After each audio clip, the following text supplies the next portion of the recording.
Peace, peace, peace. Yo, yo, yo, yo. How we doing? Peace, peace. What's happening, my brother? Living, we're living. Right. Living, loving, laughing. Yo, yo, yo. Yo, yo. What's going Yo, on? yo. Come on. Yes, sir. How y'all been? Hey, forgive me. I got to finish up an account right quick, but I'm on. Blessed, bro. Good to have you, man. Good to see you Good guys to as be- well. Good to be Yeah, seen, okay. brother. everybody. The reunion, man. It's been a while. Yeah. Yes, it has. How have you guys been? All is well. All is well. Good, man. Can you guys hear me? Yeah, man. Yeah, we're You getting good? Yep. Cool. Yeah. Yeah, we got a big Stoney, episode the today. package came in. The package came in, bro. Oh, it did. Yeah. The Well, package I'm came ready. in. I'm ready. Whenever you're ready, we can do the tally up. Okay, that's what's up. You guys got your business negotiations. Yeah. He prints the shirts. brand building. Yep. I'm having some technological issues right now. What's going on with this? Trying to all right, so I'm giving the proper. I don't even know what's going on right now. We got a big one today though. Santos Bonacci in the sir. building. Santos Bonacci in the building. That's going to be Santos should be joining us in about 30 minutes or so, I think. Cool. I've lost my mind with the timings today. Oh, yeah, Almost man. messed up the meeting. Darian saved me. He was like, is it definitely this time? And I'd already gone back on myself like 5 times. And then it was like, Yeah. it's not. Yeah. Hey, Yeah, you know I what was it is, just thinking- yo? Let's not forget, yo. Mercury is in retrograde. Yep, the shadow period. Yep. And Oh, snap. it's been slapping me in my face. This whole account, man. I've been having to redo shit. So Mhm. you gotta just be on your P's and Q's when Mercury's in retrograde, bro. You gotta dot your I's and cross your T's, or you Right. will fuck up. Yeah. Recheck. That is big with Recheck. Mercury retro. Recheck, reevaluate, Indeed. all that. Yeah, that's actually like, I'm feeling it right now because like just now I'm trying to send the bloody Zoom link to Santos, and Yeah. he's telling me I can't minimize Zoom. I swear I've always been minimizing Zoom this whole time. Like, I'm like, what is going on? And that's another thing with retrograde, electronics. Yeah. Yeah, It'll fuck everything up. But yeah. But we're going to bring the blessings to the electronics today. We're going to send Exactly. positive energies towards them. There we go. Yes, sir. The positive thoughts. Yes. We're going to work with them today.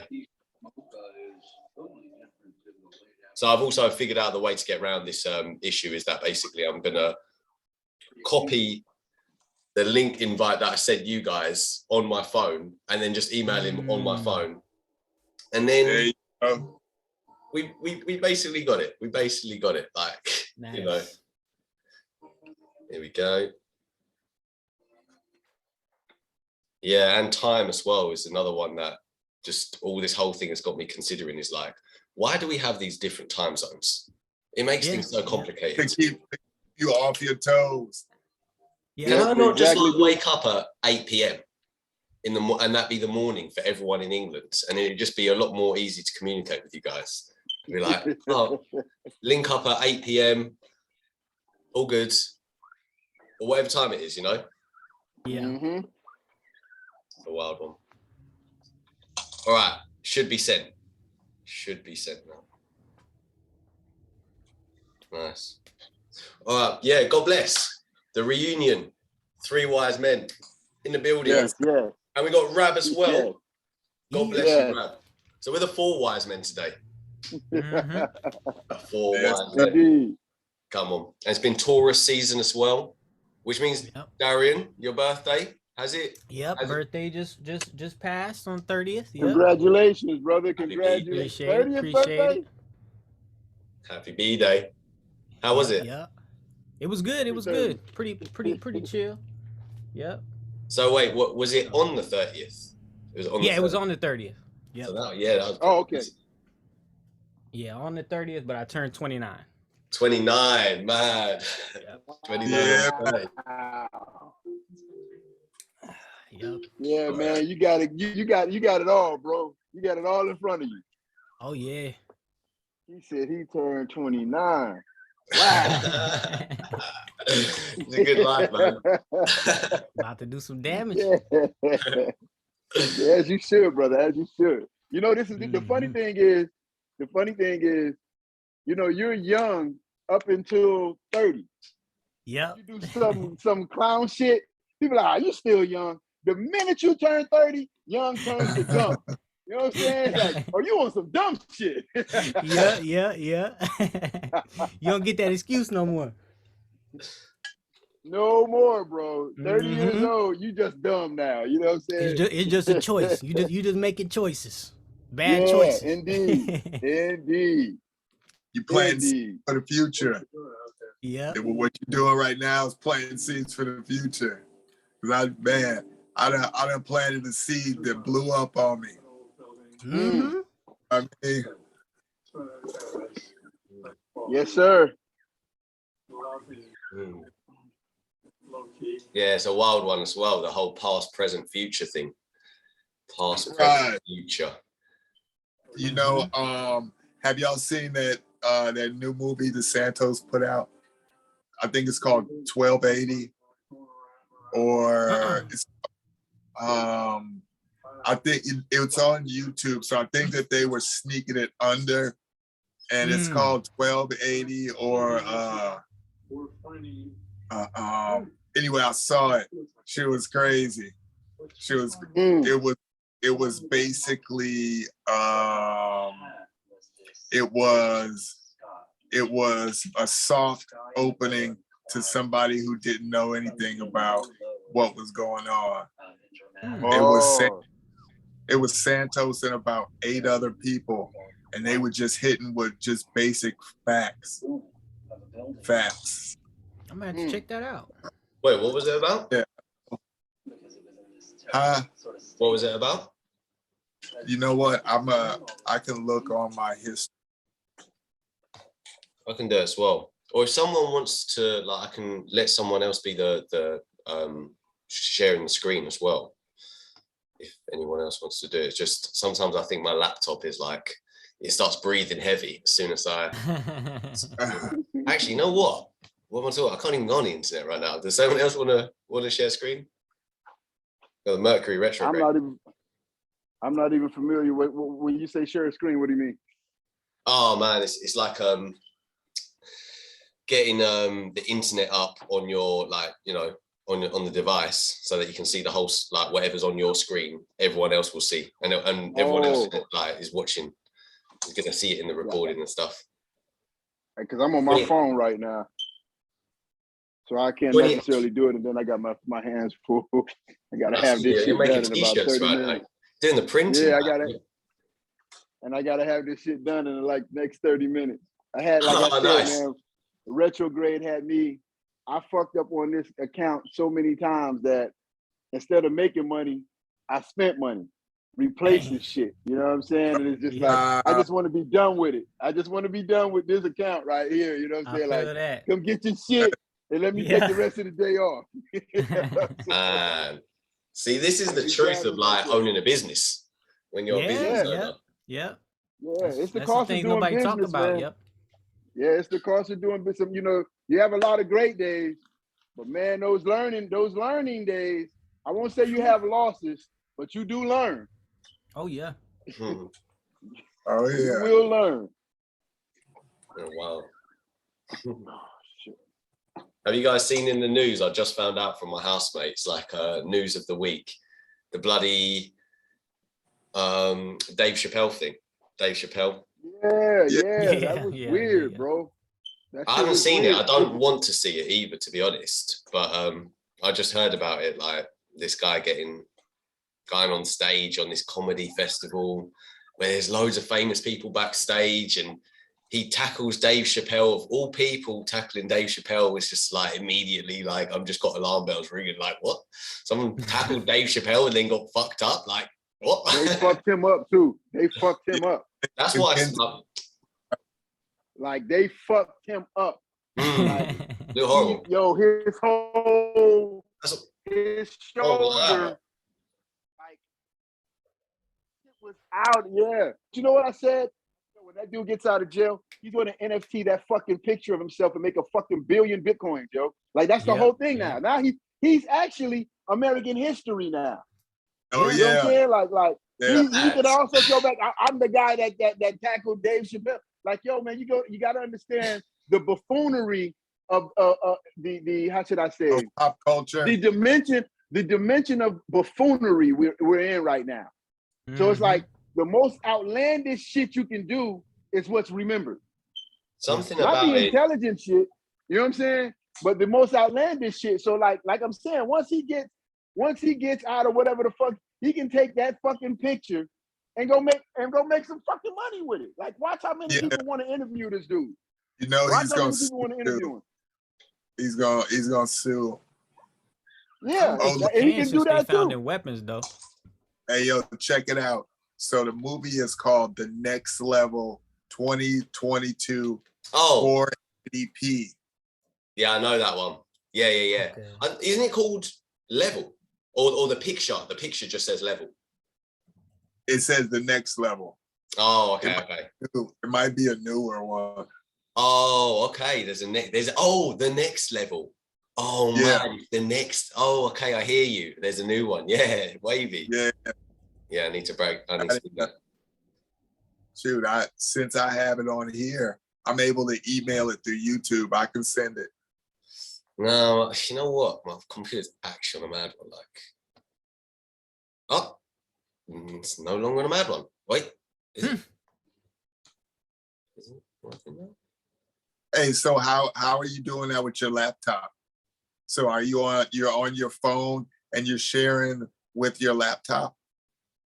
Like the Zoom is on my laptop, and then I've also got my phone as well, so I can message you guys through the laptop on Telegram and WhatsApp, and I could also message you guys on my phone, and they're like linked up, so any messages that go through the laptop and stuff go through the phone.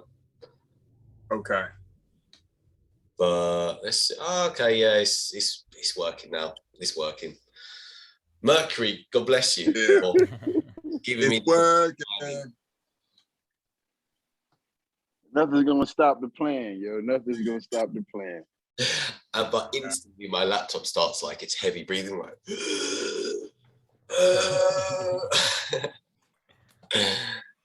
I can hear you, laptop.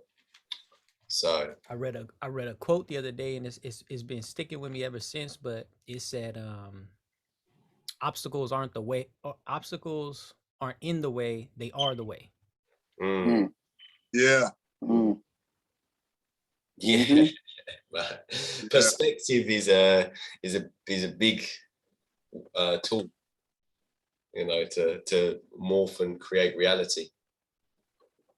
And so I had to just redo my vision board of my affirmations. And one of the quotes I got up there is, adversity is best met with creativity. That's funny, because I got a quote that I say the Most High blesses his favorite with adversity. Yeah. Because through adversity, you stay grounded. You know what I'm saying? When you're in adversity, it's not you no more. It's, oh God, can you help me?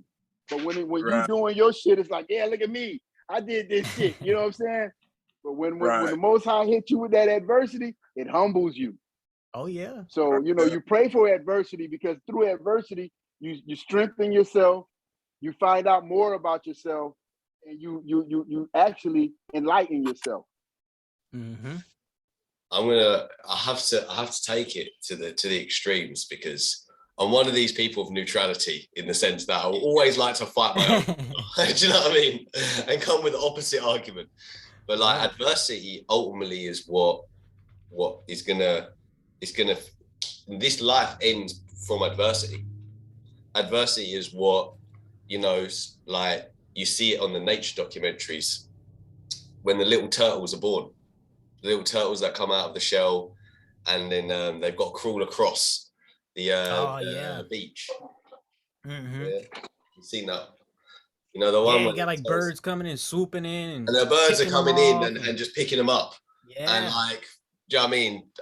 9 out of 10 not surviving that adversity. And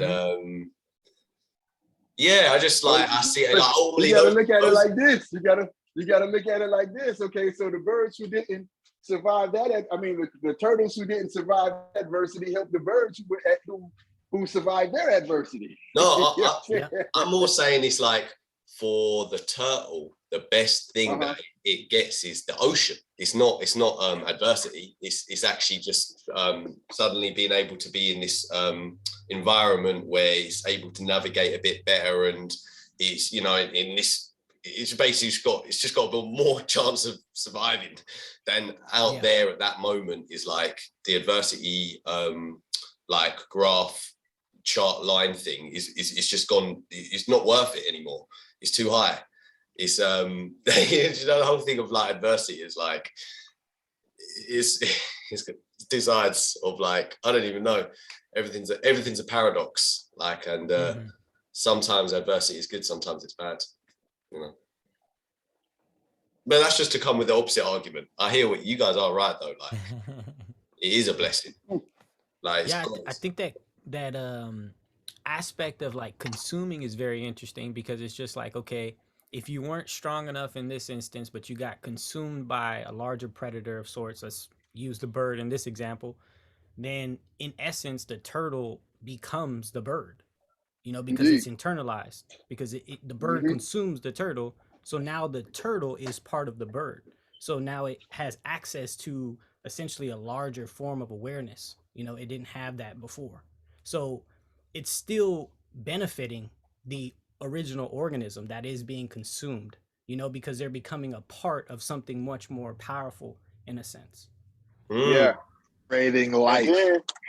And then the bird becomes the fish, because when the bird excretes the turtle, it falls back in the ocean, and the fish get to eat. So it all works in like hand in hand. Yeah. This is a wild one. But I like it. Creator made this realm. Watch the face.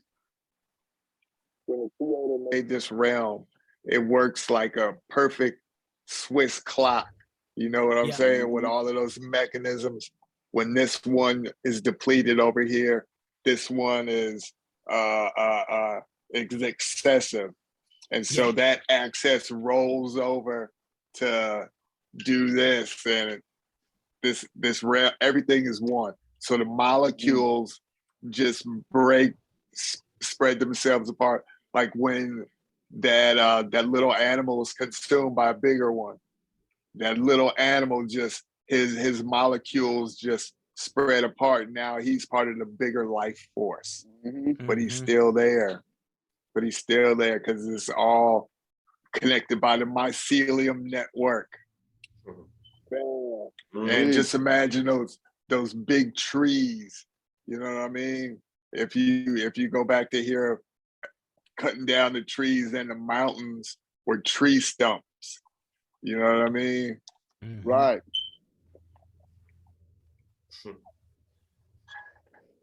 Forgive me. Nature is a wild one, man. I hear what you guys are saying about it kind of going on into a different place, basically, and living in that bigger realm.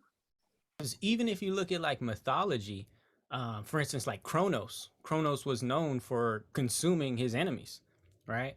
But there's that element of consumption. So like once I consume it, then I've internalized the energy in a sense, you know, so I can, it's different when the energy is outside of you, you know, because there's still kind of that distinction. There's still that separation of like individual. But when it's inside of you, there's no telling where that energy stops and where yours starts, you know, because they become enmeshed. Right. Like at the end of the day, energy never dies.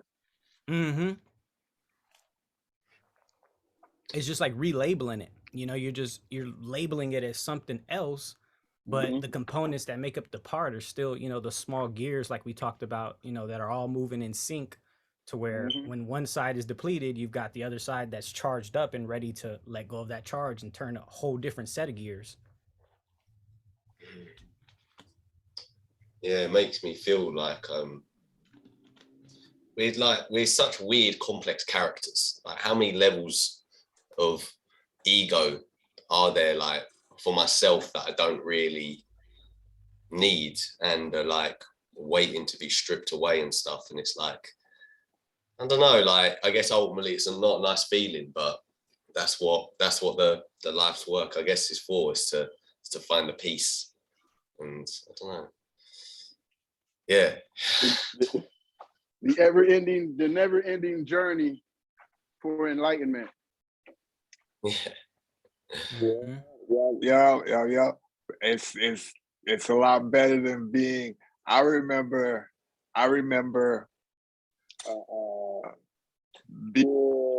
seeing this thing.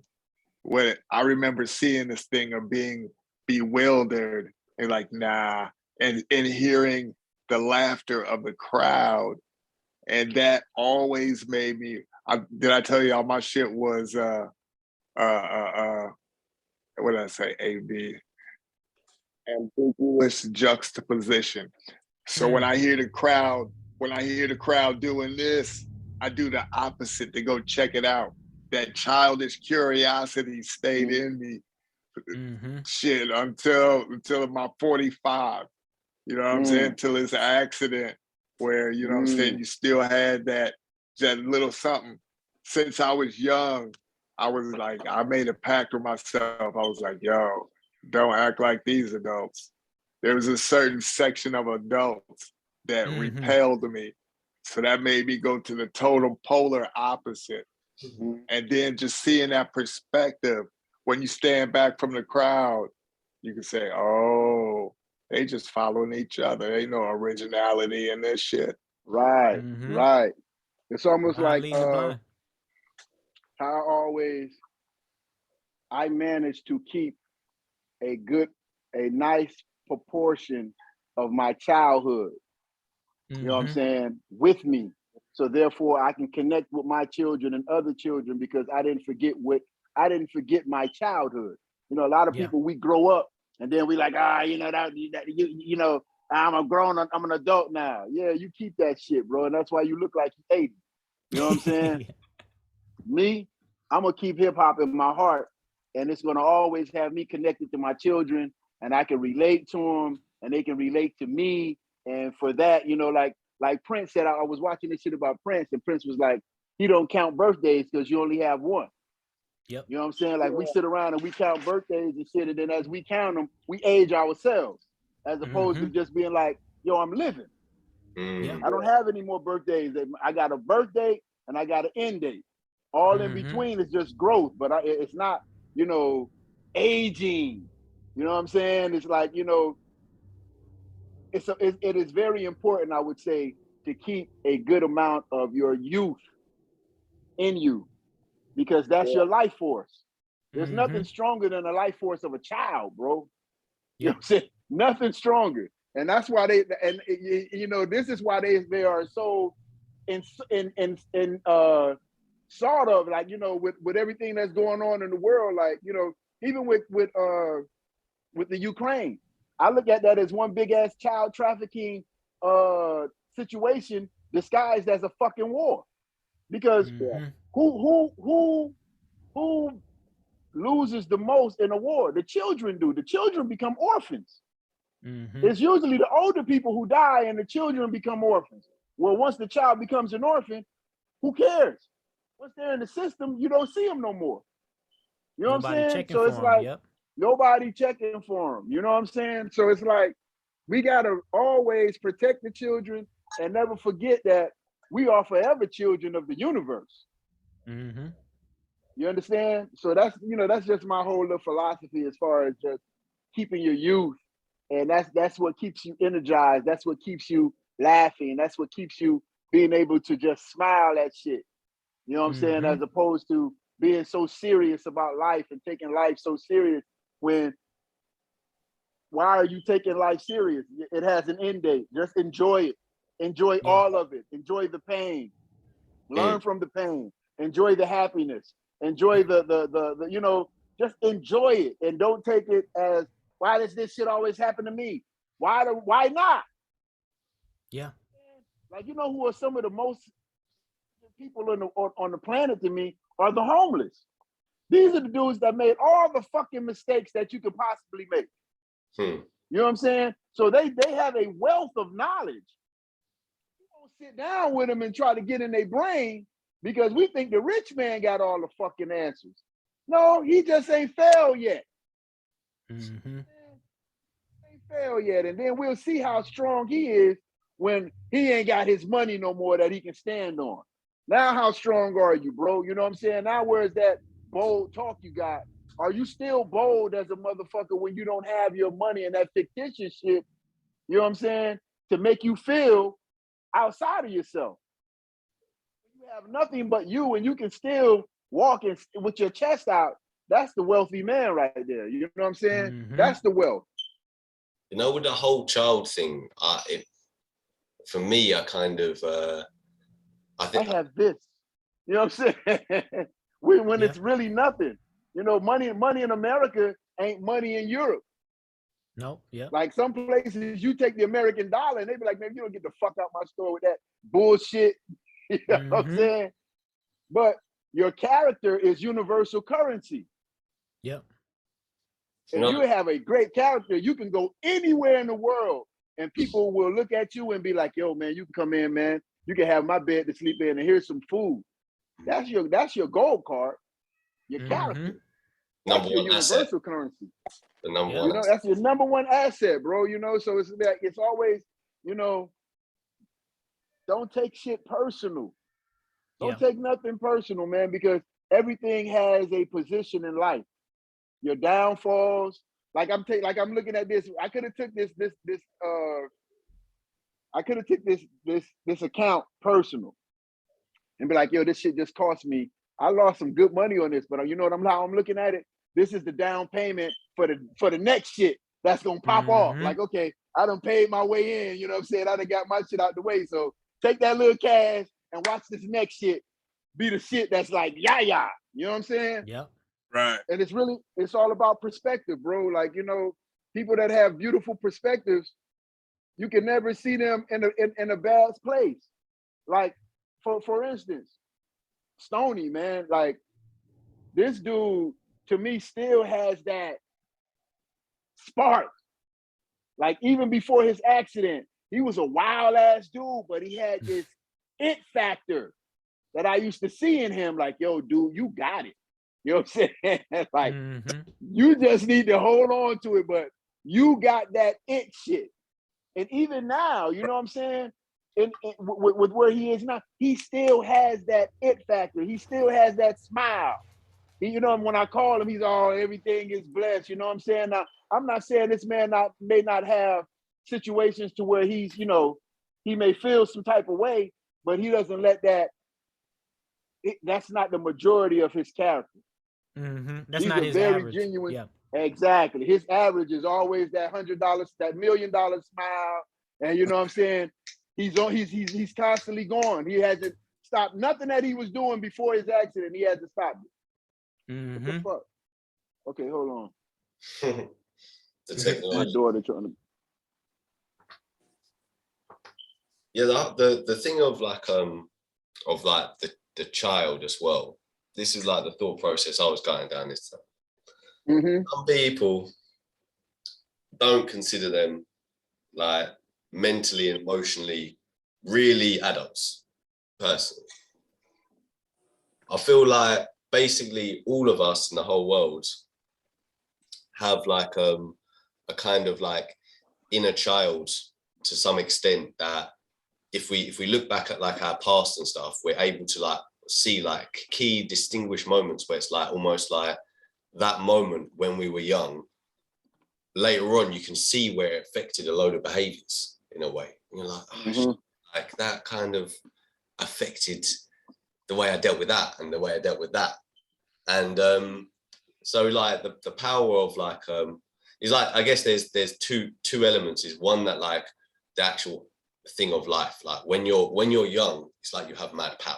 You just have mad power, like to you know, to plant these seeds which manifest into your future, to program yourself, and then also to like the other side of it is just that some people have that glowing true power of the soul that is just like, you know what I mean, beams out, and you know, that's just true soul power, I think. Like Yeah, that's the beauty. soul power. Soul power. Yeah, I think, you know, again, that all of that is important just into being able to manifest things as well. You know what I'm saying? Like you have to have that, you have to be Oh, you froze up. What's the to connect to you. Hey, Santos you know is in the building, guys. There we go. Here we go. Yes, this is amazing. Hey guys. Yes. Hello. Santos. Greetings. Hey man. God bless you, man. Thank you for coming on. My pleasure. Yeah. So I think everyone really that is going to watch this is already going to know that Santos, superstar, legend, teacher. And yeah, I got to jump in with a thank you straight away for giving as much as you give, brother. God bless you, man. Thank you, brother. And likewise, the same for all the guys on this panel. You know, we're all stars. We come here as young stars, then we become misters, masters. Some become mobsters, fraudsters, tricksters, jesters. Some become pastors, ministers, superstars, movie stars. Some become imposters, some become disasters, sisters, spinsters. And so thanks for the compliment, but I pay it back. Thank you. God bless you, man. It's always nice to think about the stars as well. The life that we live, though, is sometimes I'm just thinking of it like I guess I'm still trapped into the ego, but it's more like a candle in a way. It burns for a bit, you know. Some candles burn the brightest candle. Some people got that candle that just glows. It's like a bonfire. Yep. But yeah, man, I love everyone's different. As we incarnate, the Neoplatonists said that some drink more from the cup of lethe, which means lethal and forgetfulness, than others. And he said this is why there is so much disagreement about the nature of God among men, because some have forgotten the divinity. They forgot who they are. And so they argue with other people. Oh, God is this, God's name is that. And this is the reason for arguments, their forgetfulness. They drank a little bit much and got a little bit too intoxicated, and they forgot, you know, they don't have that connection with their higher self, so they don't know. You see, we, on the other hand, we are knowing God, not believing God, what we've been taught. We are having a direct knowledge. There's two types of knowledge. There's secondhand knowledge, which is imperfect. And sometimes it can be perfect, can be 100% correct. And then there's direct knowledge, which is always perfect. And that's the knowledge that we either have now or we're getting, you know, that's why we're hanging out on this podcast, you know, so we can grow that knowledge. And as it says in the scripture, quoting Jesus, you will know the truth and the truth will set you free. Will set you free. Yeah.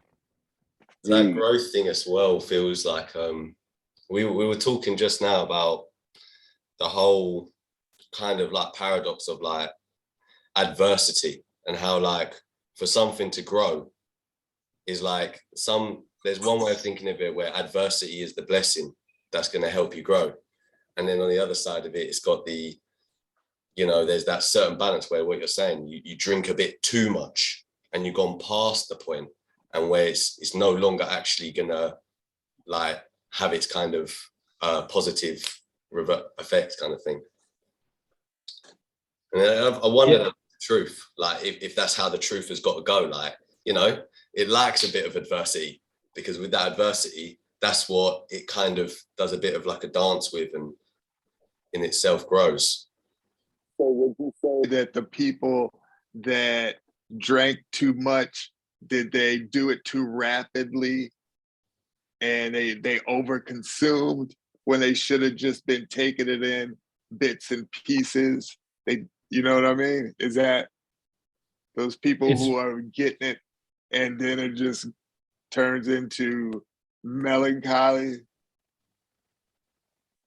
Yeah, well, it depends. Some do, yeah, but some drink slowly, I guess. But it's the amount. It's not about whether it's fast or slow. It's the amount. You know, a glutton can eat fast, and he can eat a 20-course meal, or he can do it slowly and eat a 20-course meal. The thing is, he's a glutton, and he's destroying his health. So the cup of Lethe is in Leo, the astrological sign, and it's a deacon of Leo. It's called Crater, the Holy Grail.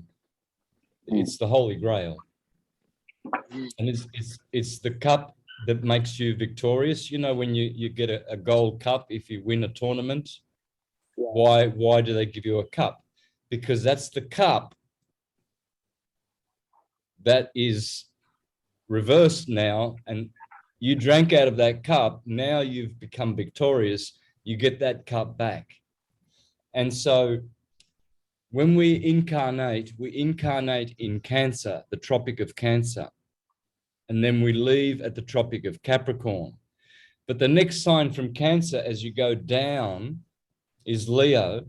And that's what they say. They say the souls come in from the Milky Way, through the rings of Saturn, down to the moon in Cancer, at the Tropic of Cancer.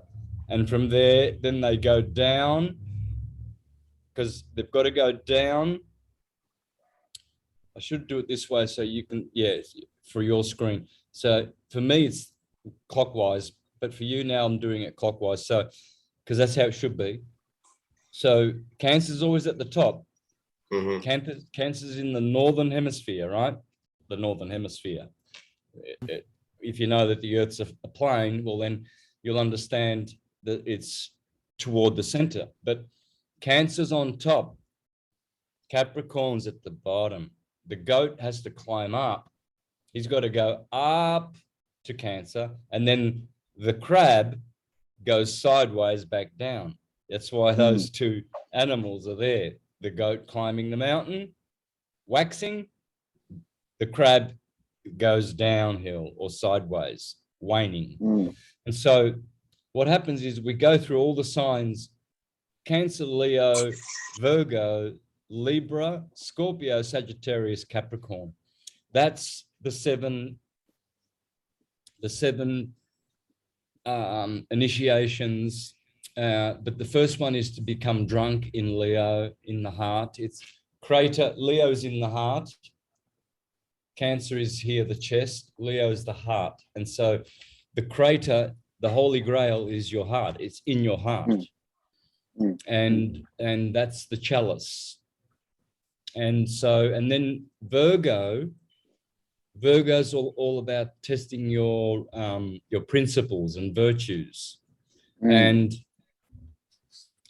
Libra is about putting you in the scales and judging you and balancing you.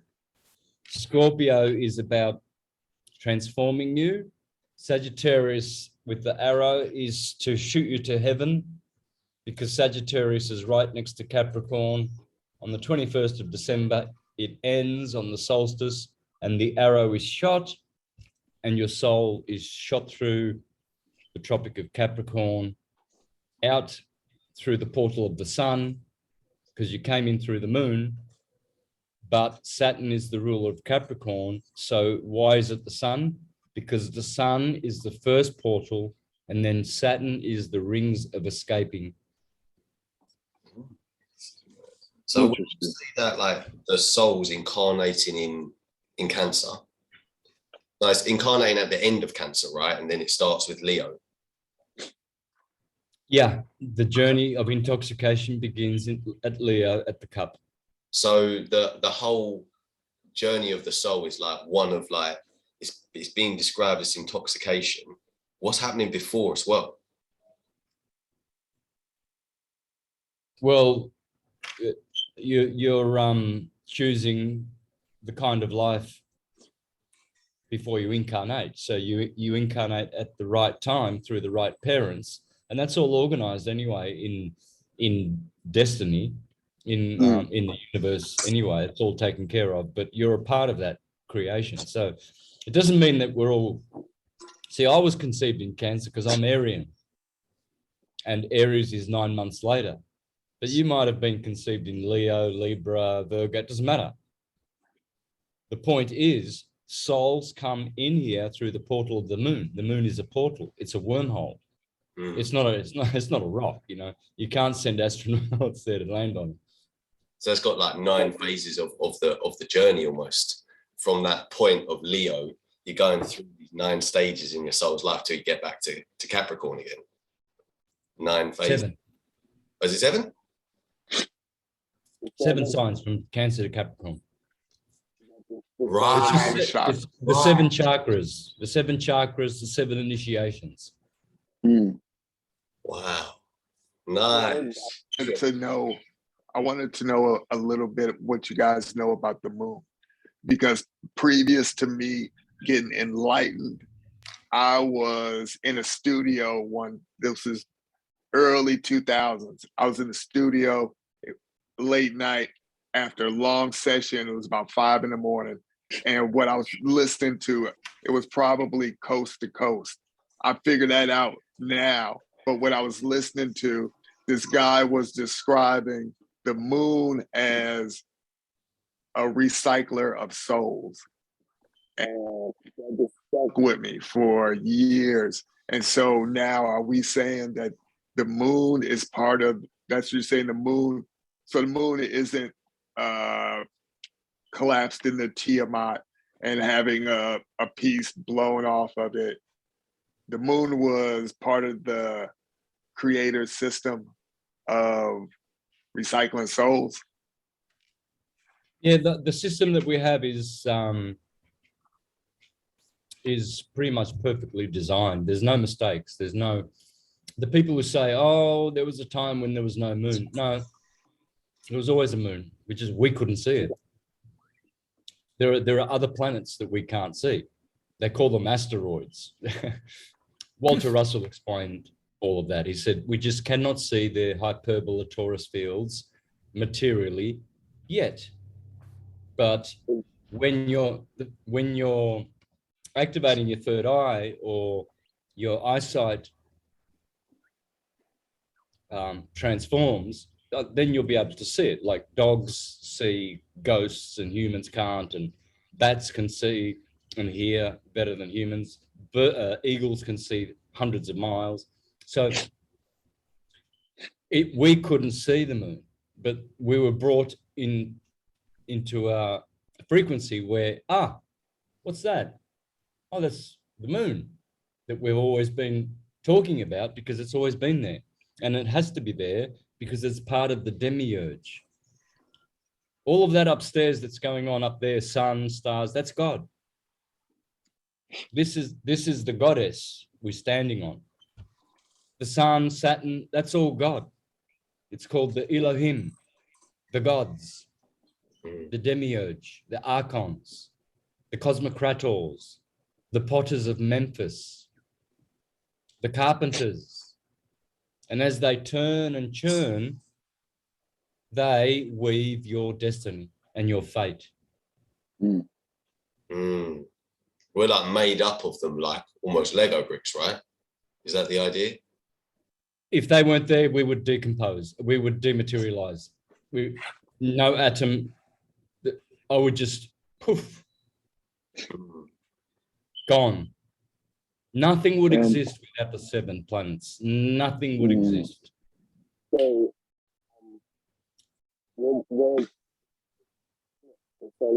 Is that a planet we can't see? Sorry? A solar or a lunar eclipse, is that a planet that we can't see? Yeah. Yeah. Yeah. And that's not really what they say it is. It's the head of the dragon or the tail of the dragon. That's what's causing all of the eclipses in history, bar none. All of them. In fact, if you go back through all the dates of eclipses in an astrological software, you'll find that the sun or the moon, or both of them, if it's a solar eclipse, if it's a lunar eclipse, they'll be opposite each other, but you'll see that they'll both be next to Rahu.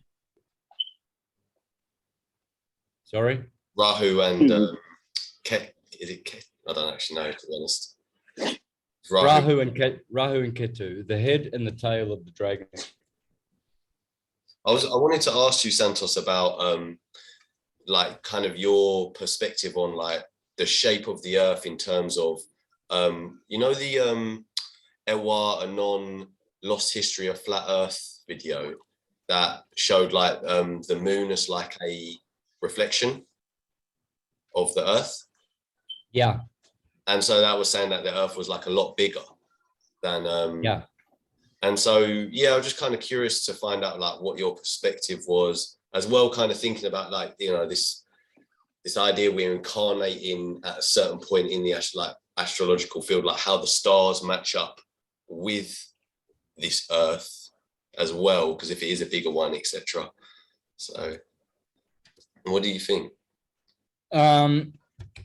Yeah, I like it. It makes sense, but I really don't think that all of those extra lands are actually in our dome space. I believe they're outside, and the dome just shifts, you know. That's what precession's all about. I don't think that inside the dome the sun is going around here and then it goes all around you know, for the 25,000 years or whatever of precession. You know, I don't think it's happening inside of our one dome. I think the sun is perfectly going around the North Pole, and then the lands move under the dome, or the whole dome actually, because you can't have a torus field and you can't have something going around like this when it has to go around the hyperbola. The sun must go around the hyperbola, like electrons go around a nucleus. It's the only model that exists. So yeah, so it's shifting, ever shifting. Hey, interesting. what do you think about like where like the origins of humans as well? That's another one I kind of wanted to ask. Firstly, I've heard you say stuff like you know, Adam is the atom and the apple, and it's like magnetic torus fields. And for me, it always gets kind of, so I'm looking at certain stuff which some people say is history, quote unquote, but like, you know, you've got stories of like Adam and Eve, and there's all this stuff, and then when it becomes very like scientific, then you're like, okay, so where's the actual, where do we come from and stuff like that? Like,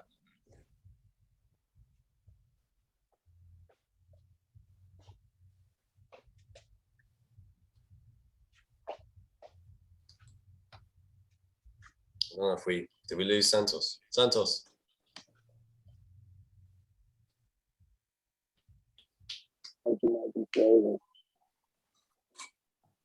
Did he freeze up? Oh, there he is. Wow, this is just gives a moment of like, Hello. whoa, hello. Okay. Hello. Can you hear me? Yeah, I hear you. Okay. All right. So we come from a place that is higher than the nine heavens. There's 9 heavens. So we come from a place higher than angels, archangels. This is the order. The lowest is angels. We were created higher than angels. Okay, so the top is seraphim, below God, and the bottom is angels. Okay, so we were created somewhere between dominions and thrones. So I'll go through according to the Neoplatonists, angels, archangels, principalities. That's the lowest trinity. Then the middle one is powers, virtues, dominions. And then the top 3 hierarchy is thrones, cherubim, seraphim. So we are either above the seraphim and before them, or between thrones and dominions. So, and I was kind of asking as well about, like, say, was there like a first humans, do you think? Was it, or because sometimes I just think, is this thing just looping around infinitely and there is no true end? But I'm kind of curious as to, like, you know, where did this story of this material realm, what's going on? Where do we come from? And like, well, we come from the mind of God. Everything is mind, and mind means lie. It's a lie. It's Maya, the illusion. It's a lie. In Spanish, mind is mente. Yeah. And in Spanish, to lie is mentira. So the mind is the lie. We created it. Yeah. We created this simulacrum. Seeing these as well, like when you describe some of this stuff, it's like it inspires me. It gives me a bit of bravery. I'm like, you know what? I need to take those brave hits and dosages, you know. Whereas, like, because for me personally, I've like I guess really, like, I have dabbled with stuff like that, but I really haven't dissolved enough of the reality to have seen it for myself. And so, yeah, it inspires me. It gives me bravery where I want to see these things. I want to see the dragon now. I want to take and then look outside, see if I can see the head or the tail of the dragon, you know. Speaking of dragons, you know, I know a lot of people probably watch Dragon Ball Z. And I always find that cartoon to be very, very, like, influential as far as the energy. And in that cartoon, they speak of the dragon.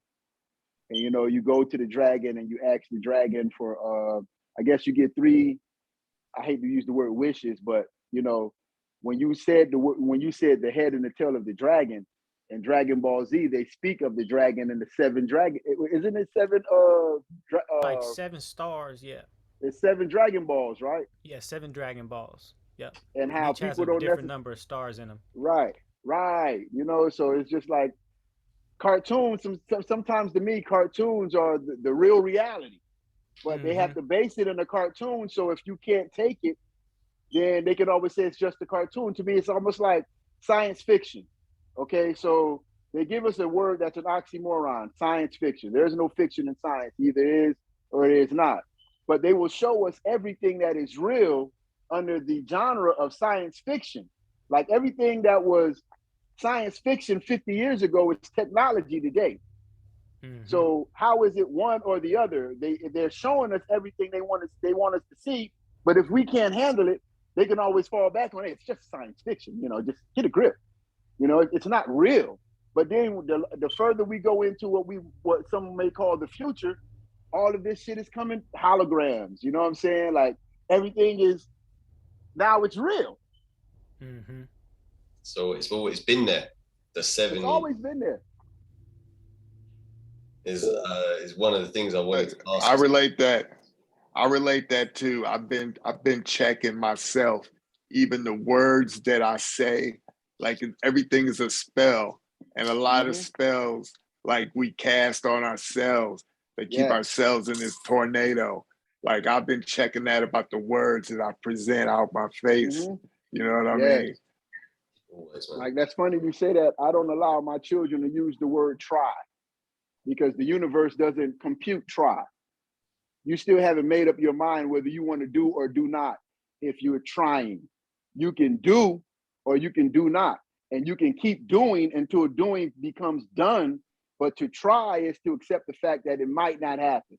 And you're okay with that. So when you're trying to do something, you never necessarily get it done because you haven't committed to do it. But this is the thing though, I feel like we discuss this a lot, so I kind of want to get Santos's opinion, but it's this whole thing of like detachment and attachment. Like I feel like when you're attached to one thing, you're ultimately detached from another thing.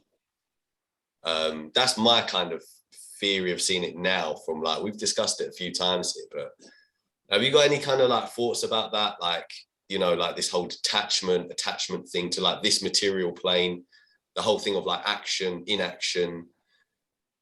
It's kind of like linked to like saving humanity, quote unquote. But what do you think about that stuff? Your mission? Well, our purpose is detachment.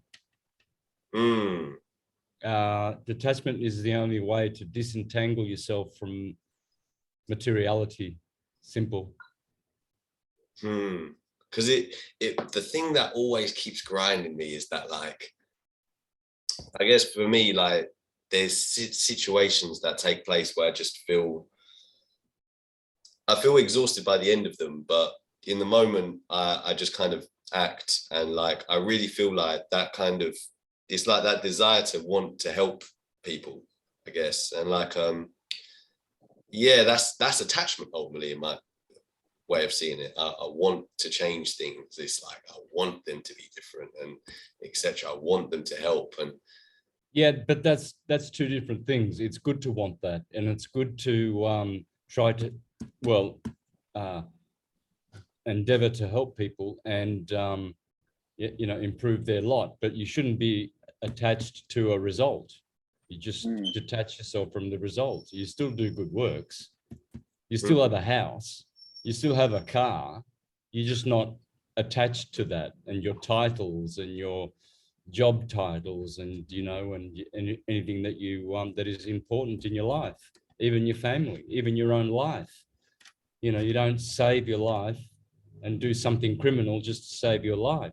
No. If you have to die a martyr, then that's how the end of your life must be. It's destined to be like that, and you've got to do it. You know, there's just, you can't be attached to anything. So almost like I was saying, to not take anything personal, like, because it's just the journey of life. Like I've learned, and my growth is to always see the brightness in everything. You know what I'm saying? Like, even, you know, when we say losses, there's no losses, they're just lessons. And the man who loses the most may gain the most intellectually, because he has to figure out these equations to get to the next stage. But you only lose when you neglect the lesson, and you don't want to figure it out, and you give up on whatever it is that may have been the challenge. And it's usually that challenge that will propel you to your throne.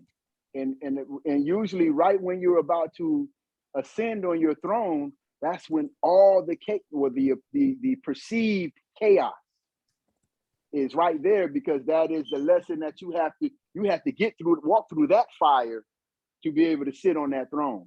And a lot of us we become consumed in the doubt, and we start doubting ourselves, and we start questioning the walk, you know, as opposed to letting everything go and seeing through the illusion of the obstacle. You know, like that's what's on the other side of fear. Everything you want in life is on the other side of your fear. And if you could just see through that fear and realize that fear only lives in your head, then you can walk not by sight, but by frequency and vibration. Yep. Yep. And that's you know, it that comes with you know, growth, and you know, you don't know that young. If we knew that young, we, you know, I don't know what would happen, but I believe this is why we are able to I guess grow as far as age. You know what I'm saying? Like, as far as, you know, let's say how they will charge a 17-year-old with an adult crime, which is a crime in itself, because at 17 your frontal lobe hasn't even grown yet. It hasn't even developed. So you don't have any cognitive thoughts. You just on record and repeat, you know, and you shouldn't, the child is innocent, even though he may have done such a heinous crime. You know, it's like, you a child. And it's the dudes that probably are locked up for 15 years old, 30 years old, and once they get to a certain age, they can look back on something and say, I know better now. I was a child then. I didn't understand what was going on. I think there's a lot of background noise going on someone's microphone. I'm not sure. Oh, no. Mercury. My headphones. I'm gonna blame Mercury. Just to hit off that point about the aging, to me, aging is something that occurs when we no longer have the ability to solve the faults. So it's like, as life gives us problems early on, there isn't so many variables, but as we increase in age, the variables increase, so the complexity of the problems gets that much harder to solve. And I believe that aging comes from when we can't solve that problem, when we kind of just throw up our hands and we've tried every solution, and that kind of like adds a tick to that age box, you know, where that is essentially degrading the system, because there is now a fault within the system that can't be cleared. That fault can't be resolved, so it remains in the system. So I was gonna, something completely off topic, but I wanna spend as much time getting Santos to speak, because I feel like it's golden time. I've only got an hour, guys. So yeah, I hear you, man. That's what I'm thinking. I'm like, I need to ask. I've got like a couple questions out. Like, of course, I wanted to ask. One of them was like just some of the craziest things that you've ever seen. Like, I was more thinking down like the psychedelic route, like some of the stuff that you've seen and like experiences, basically, of like what is, I don't know, yeah. I don't know. I don't really think I've had crazy things. I've just had good trips, very, very few bad trips. But they've all been instructful. Cannabis is pretty much a daily thing for me. I have drops of oil with THC. And when I take cannabis, I just get downloads of Syncretism all day long. So if I don't, Syncretism goes dry. And so that's my source of connecting to God. It's the God plant, you know, that's my favorite. I don't really need anything else. I mean, I've got some DMT here. I've got some, you know, changa. Nice. But that'll be sitting there for months, you know. Yeah. I've got all kinds of goodies. I've got peyote, San Pedro. Yeah, I've got a lot of stuff. But mushrooms, I don't really get right into them too much these days. I used to experimentally, and I'm over that. I mean, I'm getting enough endogenous, tripping From the that weeds. my own body's producing now. So Mm. I don't know. I don't think I'll ever not need cannabis or want cannabis. I mean, it's just too good. It's the ultimate. There's nothing compares. How do you like take the cannabis or like dose it daily? Is it? Well, I'll have a spliff. So this is a spliff, right? It's got a bit of organic tobacco in it. Nice. So just have like a spliff a day. Some days this will take me a whole day to smoke. Other days I'll have two. Take a couple pulls every. Yeah. But I can never have more than two. I'm a very, very light. Even in the days when I used to do LSD, I mean, some people will drop 3 tabs and like I was too scared. I would just, the most is 1.5, because I hate tripping for 12 hours. It's just disgusting, yeah. That's too long. Even if it's a good trip, I I want out. It's like you're on a roller coaster all day long. For fuck's sake, it's time for, let's get off this thing, man. I want to eat, I want to drink, I want to go to the bathroom. LSD is just too hectic. Yeah.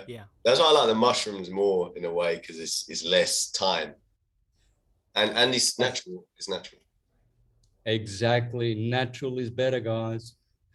So Santos, I was curious, as far as in relation to the cannabis, often you hear like this essence of not having dreams at night, right? But my whole take on that has been, when you're consuming the cannabis, you're essentially shifting into like a dreamlike state. So in essence, you're dreaming in the waking world versus at night. Spot on, brother. That's it, man. Okay. That's it. Exactly. Cool. I've got one friend though. He's like, he smokes more than anyone, and I don't know if he's just like physically, I don't know, maybe he's sleeping during the day when he's awake and he's dreaming, still gets to dream at night. But he smokes so much, he still gets wild dreams, and it's a sensitive topic for me. I wish I dreamed more. I probably smoke too much. I smoke that on the quote. You got a quote? I smoke. What he just said about breaking it down, about having the dreams. Yeah, is that Santos to that knowledge? I just got put on to that knowledge. That people saying that if you smoke, you won't have dreams. That's not true. No, it's not. I smoke all the time, and I dream. I dream in color. Yep. The same here. Come. You guys are lucky. This is all I've ever done. Like I've never tried anything else. I've never tried cocaine in my life. I've tried mushrooms. I've tried mushrooms. That was cool, I guess, because I had a cool trip. But for as far as everything else, the cannabis is that's my go. Do you remember the question we asked everybody? Do you think that we chose our parents? He said that already. He said already. He was like, we do ask that all the time, though. It's like a go-to question. Like in December, my pops was just murdered, and like that was around the first time I asked that question. Do we choose our parents? I guess that was the destiny of such that once our parents meet, and we already signed off for this mission, and then when we got here through the womb, we got mind erased. And then there's a lot of shit that I know. My intuition, my shit that just resonates with me, and get out and just get with the elders and try to confirm the information. But a lot of shit I just get from being a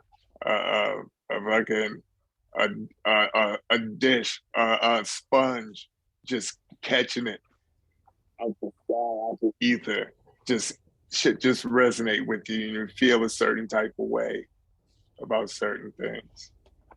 Yeah.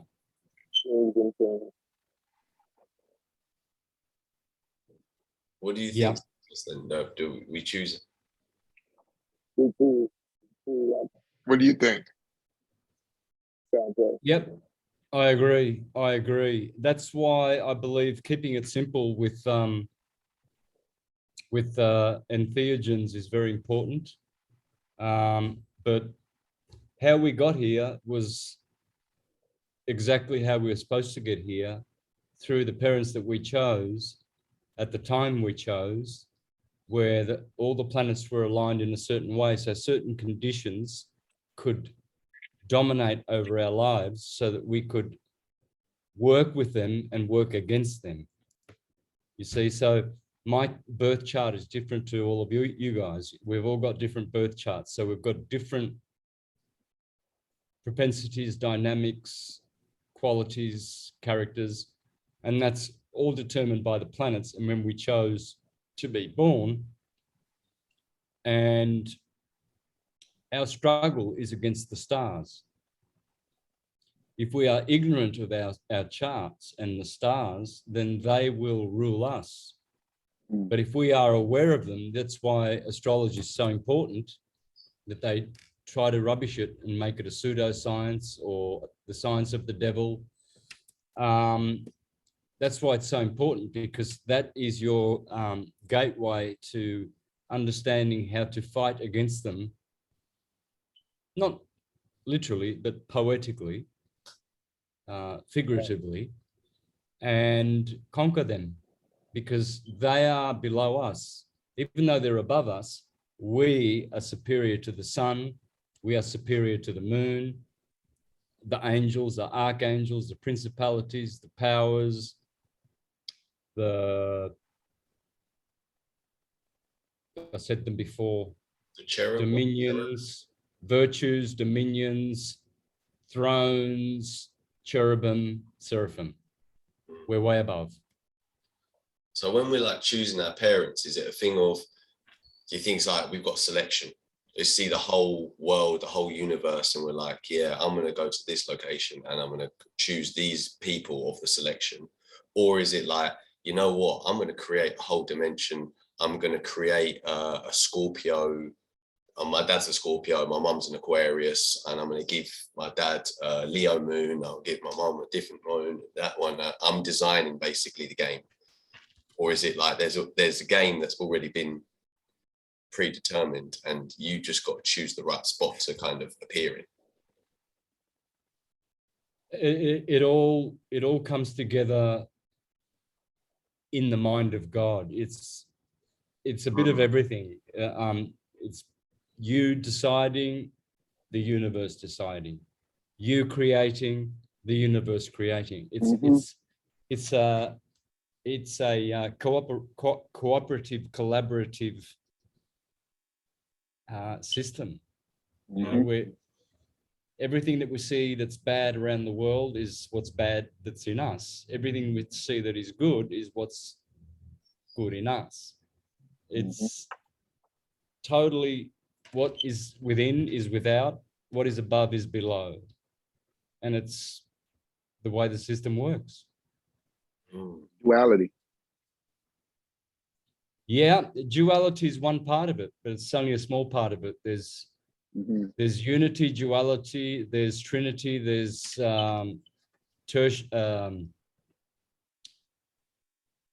quaternity, there's the one God at the top, the monad, then the dyad, duality, red shift, blue shift. Then you've got the triad, the Trinity God. Then you've got the tetrad God. And they are all expansions of the one God, the monad. Just as milk makes butter, cheese, cream, yogurt, ghee, ice cream, but it's still milk. Right. Now, let me ask you a question. Your wealth of knowledge, is it more of the universe communicating with you I mean, I know some people read books. Like for instance, well, let me get back stay on topic. Is your wealth of knowledge more of the universe communicating and you being able to just see and understand, or is this like, you know, from books or life travels? Both. You have to do the book reading. You have to do the left side, Like, develop that, and then the intuition. So you've got intellect and intuition. So you've got to develop the intellect, but you've also got to develop the intuition, and that makes intelligence. Both intellect and intuition. See, these people who are just one-sided, they're intellectuals. Oh, that guy's an intellectual. Yeah, but they haven't got any intelligence because they haven't gone into this part, the intuition. They haven't drawn knowledge in from what they remember in past lives. They're just They're taking still the stupid. reductionist approach. Yeah, reductionism is basically scientism. Because in my walk, like, I read certain books, but it's almost like I understand things when I, you know, as they're given to me by the universe, and then when I read books, it's like the books confirm the thoughts, as opposed to the book teaching me something. The book is confirming what I've already known to be that science. I couldn't have said it any better. That's how it is. That's exactly how it is. The books are there. They're part of the process of you remembering, that they're put under your nose, that you're led to them. Have you ever been walking past a bookstore and you see, oh, look at that green book. The green book stands out. You got no idea what it's about, but it's green or red, and it just gets your attention. And you walk past and you go and have a coffee, and then you walk past again and you say, oh, there it is again. Oh, I might just go in and have a look. And then you open it and wow, that's an interesting picture. You still know nothing about it. You say to the shop owner, how much is this? Oh, 20 cents. All right, I'll take it. I like it. And then you get home, you leave it on the in the cupboard there for a month, and then one day something says, read the book. What? Oh yeah, there's that book I bought the other day. I forgot about that. And you go and read the book, and all of a sudden it's like, wow, man, I've been thinking about this. I've been dreaming about this. I've been wanting to know this, and the book just turned up. But it's so it may happen in another way. It might be someone says, hey, listen, you got to read this book, dude. Go to Amazon and get this book titled and do it. All right, man, I'll do it. And you go and do it, and that's another way. You know, there's many ways, but those books are just basically there to confirm what you already know. Okay. That says a lot. That I appreciate that.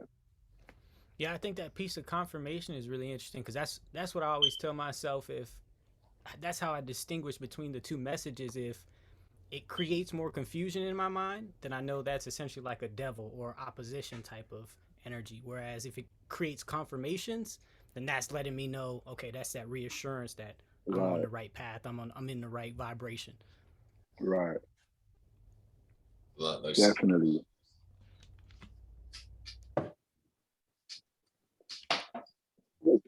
Definitely. Sorry. Where's the start of the journey once you die? Once you take your last breath. The start of the journey is your soul is transported to the sun, and if you have a high enough frequency, and if not, it will be transported to the moon, where you'll just sit there waiting to reincarnate again. And that's about 99% of humanity. They don't ever reach the sun. The sun is the savior, the son of God. It's the savior. So there's a science to the term solar system. Like soul is in the word solar system. So it's like they tell us, they give us clues, but then they throw us off. Yep. Talking about the double speak, how to decipher double speak. Yeah. Well, it's not really. Well, it is devil speak if you choose it to be. But language is a two-edged sword. You can't say. I hear people saying, "Oh, English is so bad." You know, it's a language of spells, and no. When you say things like that, you're limiting yourself. It's like saying knives are bad. My father was stabbed to death, and his father was stabbed to death, and his uncle was stabbed to death. Therefore, knives are bad. Yeah, but your mother uses knives to make sandwiches for the poor, and her mother did, and her auntie did. And so they're good. Right. Okay, so you know, English is I would say it is the best language in the universe, and it's also the worst at the same time. I like it for its like power in like rap music. I feel like, say like Spanish, where Spanish already rhymes, and even like I don't understand like a lot of these, like say Japanese. I can't understand Japanese, but it sounds like everything rhymes in Japanese already, and so you can make Japanese rhymes easily, whereas English rhymes, there's more wordplay. So I appreciate it for rap music, basically. Yeah. The angelish, as they call it. Anglish. We call it Anglish, like angles. You know what I'm saying? Because English does have a sense of to where you have words, you have, what is it? Acronyms, not acronyms, but synonyms, words that sound the same. Homonyms. Is it a homonym? Words that sound alike but have different meanings. Hey.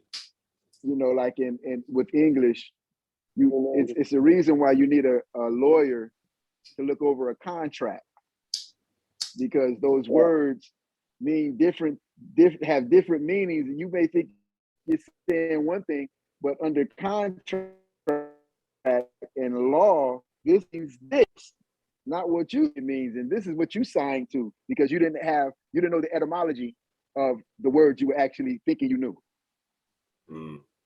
Yeah, like court. The power of certain ways they. It's like right. There's certain ways they use us in court. You know, when we go in court, most people are ignorant to law terminology.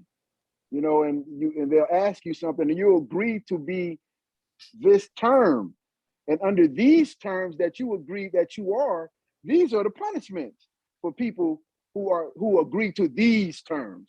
You understand? Oh yeah. Yep. But question, Santos, are you familiar with human design? Oh yeah, for sure. Okay. That's just something I was recently just kind of getting into. Do you happen to know your design type? Manifester?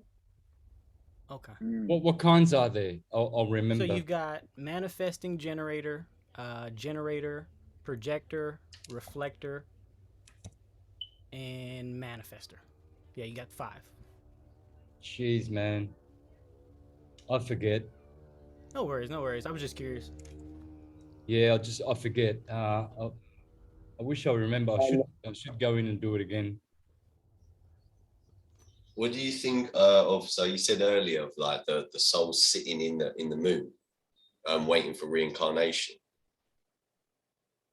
So like some people say that like you know, like I was reading in that book, was it The Light of Egypt? He says that like the idea of reincarnation, of like you get like another human experience, isn't true, and that like we've got to, you know, something's going to happen to the soul after this point, and it will basically, you know, like what part of us is going into the moon? Well, actually, Thomas H. Burgoyne was not exactly saying that. He was saying that this idea that we all have to do many reincarnations, that's not true. Some of us come here for one lifetime, some 2, some 3. That depends on you. See, if you come down and you drink very little of the cup of lethe and you are already a great advanced being, those guys, they come here, they teach a whole lot of people some wise shit, and then poof, they're gone. And they never come back. These are what they call ascended masters and things like that. He was talking about that. He was saying, you don't have to buy into that belief. You can actually do it all in this lifetime. And he's right. He's 100% right. Feel that. Come on. Yeah, man. Oh, this is one that I feel like, because I know the times, like I've got like a list and I know you've got to go. But I've got 7 more minutes. 7, beautiful. The 22 and the tarot cards and the 22 Hebrew letters, and I've heard it being related to astrology as like 12 plus 7 plus 3, and that being fire, air, and water, and that being the 22. So I was thinking, well, what do you think about like tarot cards and stuff, and then relate to astrology? Yeah, well, I always have my tarot with me because I think it's the most important way of divining. I also have my my pendulum here, which I will show you just quickly. So this is another way of divining as well. Divining means to be divine. Okay, this gives you answers and it never tells you lies. Neither does the tarot. Always take heed of the tarot when it gives you a card. 22 amino acids make up the human body. Catch 22 has to do with that. We've been caught in this material world by 22 amino acids that make proteins and bodies. Therefore, catch 22. You know, it's like it's a trap. And so 22 comes to 4. 4 is also 13, the unlucky number. In Japan, 4 is the number of death. Shinda. Shin is 4 and Shinda is die. So it's the cross of death. So that's why 22 is so powerful, man. It sums up the whole living and dying process. It's a half of 8. See, 8 is different. 8 is the only number that doesn't have a finishing point. It goes round, round, round. 1 starts Infinity. here. That's right. Ends down here.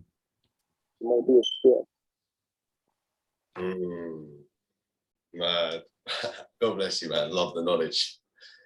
Guys, it's our last moments with Santos for today. An honor, brother. I can come back any other time, guys. It's just that today I'm doing my second Zen cleanse. It's a bowel rope remover. I did one 6 days ago. This is my second one now to finish off the job. And when you do this protocol, you got rid of all the bowel ropes, all the mucoid plaque in your bowels, in your intestines, and that's when health begins. So I'm fasting. I'm tired, and I know that an hour is going to be the limit, and now I'm going to have to recover. That's the only reason, and I have to stick to that because, you know, I'm the priority here. But I'll definitely come back any time. My health is the priority, you know. Thank you, bro. No, Absolutely. Brother, give thanks. Give thanks. thank you, man. Because the truth is the most important thing in my life. But without health, I can't continue to be a truther, man. I need strength, you know. Jedis need strength. Indeed. God bless you, man. Indeed. We're wishing you all the strength and the blessings. Thank you. International waves, sending the Adam Love is love. shoo, to Santos. Love Please is do, love. guys. Please do, because it'll come back to you megafold. When you watch my videos, you'll remember everything, but you've got to watch at least 600 or 700 of them. There's 1,200. If you watch 2 or 3 and you think, oh yeah, I know what it's all about, you're kidding yourself. Every one of them is different. Everyone has treasures you won't find in other ones. That's how I've done it deliberately. So it's like an academy, you know, and you've got to keep searching through those videos to find certain gems that were inspiring me at the time, which no longer do, and I've moved on. But those gems, they're still there. The internet, the ether. Yep. Ether. We've been blessed with the internet, really. It's been a great blessing.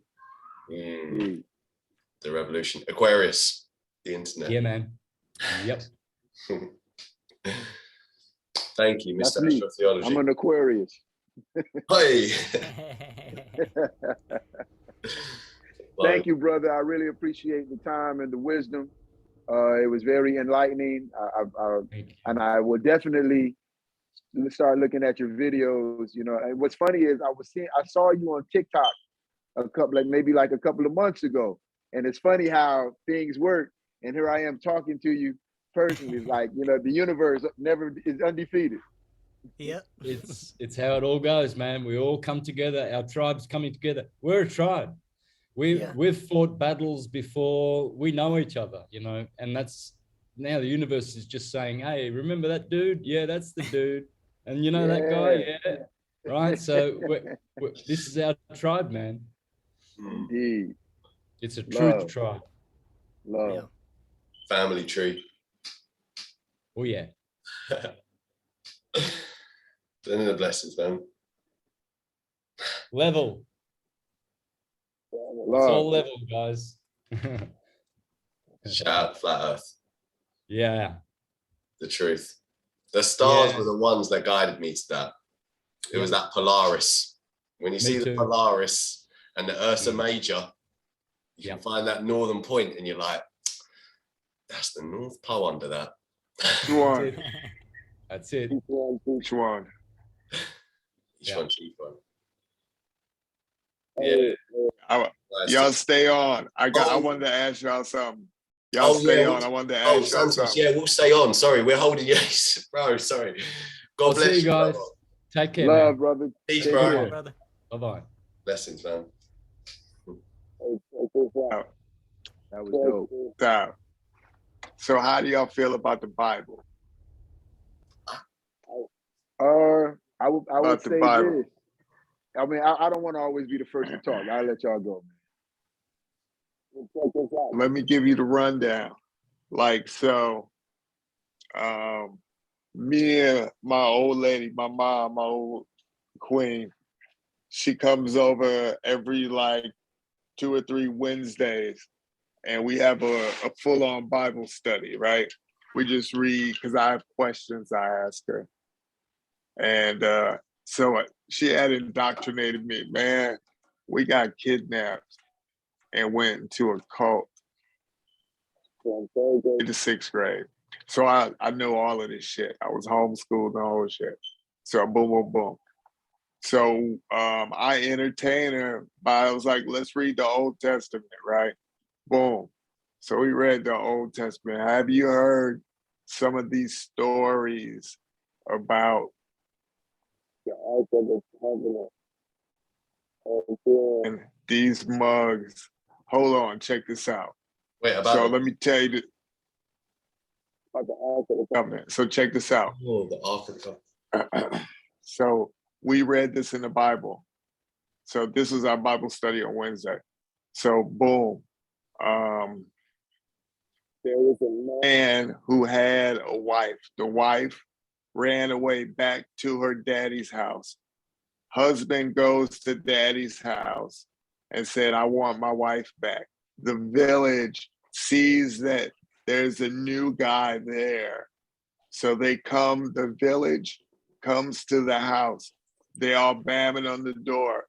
send out the traveler, send out the traveler. And so the house husband, in conjunction with the Lord, says, y'all don't come in.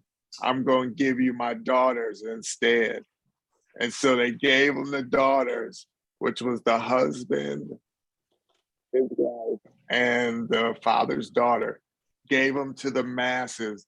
The masses raped them to death and left them back on the door of the house of the father. When he came out in the morning, the husband put the wife on a donkey, smacked it, and then realized that she was dead.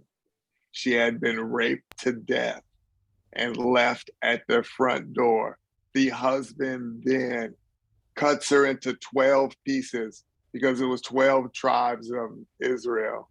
Cuts her into 12 pieces and puts a piece of her into each tribe to declare war against the, not Israeli. What are they called? Who were the people who were the people that were wandering in the woods? Were they the Jewish people? They were the Israelites. Hebrew Israelites. Yeah. Yep. So they say. Yep. Tazariak. Huh? Tazariak. You kind of muffle out when you first start talking, so I can't hear what you're saying. You saying Tazariak? I'm not hearing that. It was that Captain Tazariak and the ISUPK. All of the Hebrew Muslim. Oh, so anyway, yo, that's in the Bible. Have you read that in the Bible? I haven't.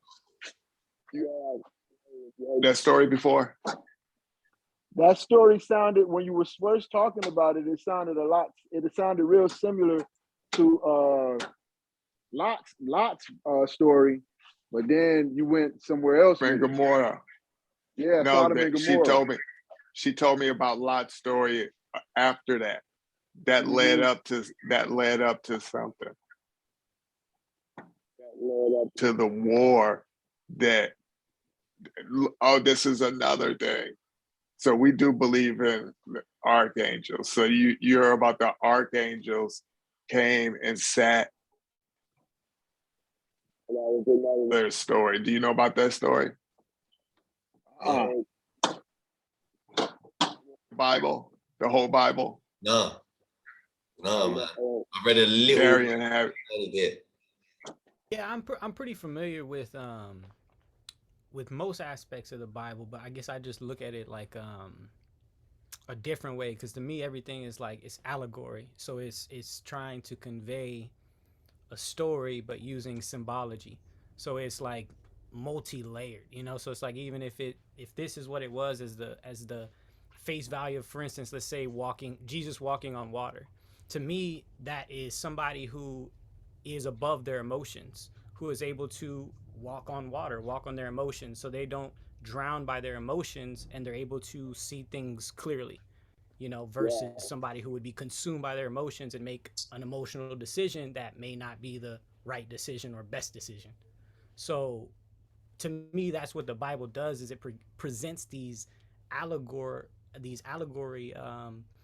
situations that are speaking of actual things, but it's just like almost being interpreted as like their version of slang and their version of like the words they use to describe certain things, you know, because that shifts throughout cultures and throughout history. You know, they call certain things certain titles and certain labels, but it's just it's still a it's like the energy just goes through a rebrand. You know, we'll call, instead of saying rolling up the windows, that term still exists, right? But there is no mechanical crank to roll up windows on most cars, you know, most modern cars. So it's like some of those slang. So to me, like the Bible is full of slang in a sense, to where it's symbols, but it was symbols that at the time that's what they used to communicate. And so if you take it in a literal sense, some of the stuff makes you scratch your head because it's just like, well, how is this even possible? You know? But when you look at it from like an imaginative, like I'm trying to convey something through this medium, then it kind of takes a different meaning for me. To go back, it's stuck in my playlist because we listened to it, and I want to bring this up, and I want us to break this down in the Bible. Check this, it's crazy. So the chick gets raped to death. The husband then cuts her into 12 pieces and delivers a piece of her body to each of these tribes. And then she goes and tell me the story of Lot. Have you guys heard this story? Mm-hmm. Lot is two archangels, like what Santos was just telling us about an archangel.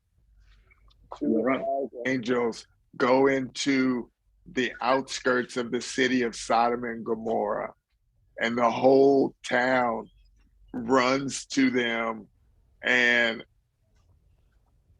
they all go and they want to fuck them. Before my mother made me read this in the Bible. This is in the Bible.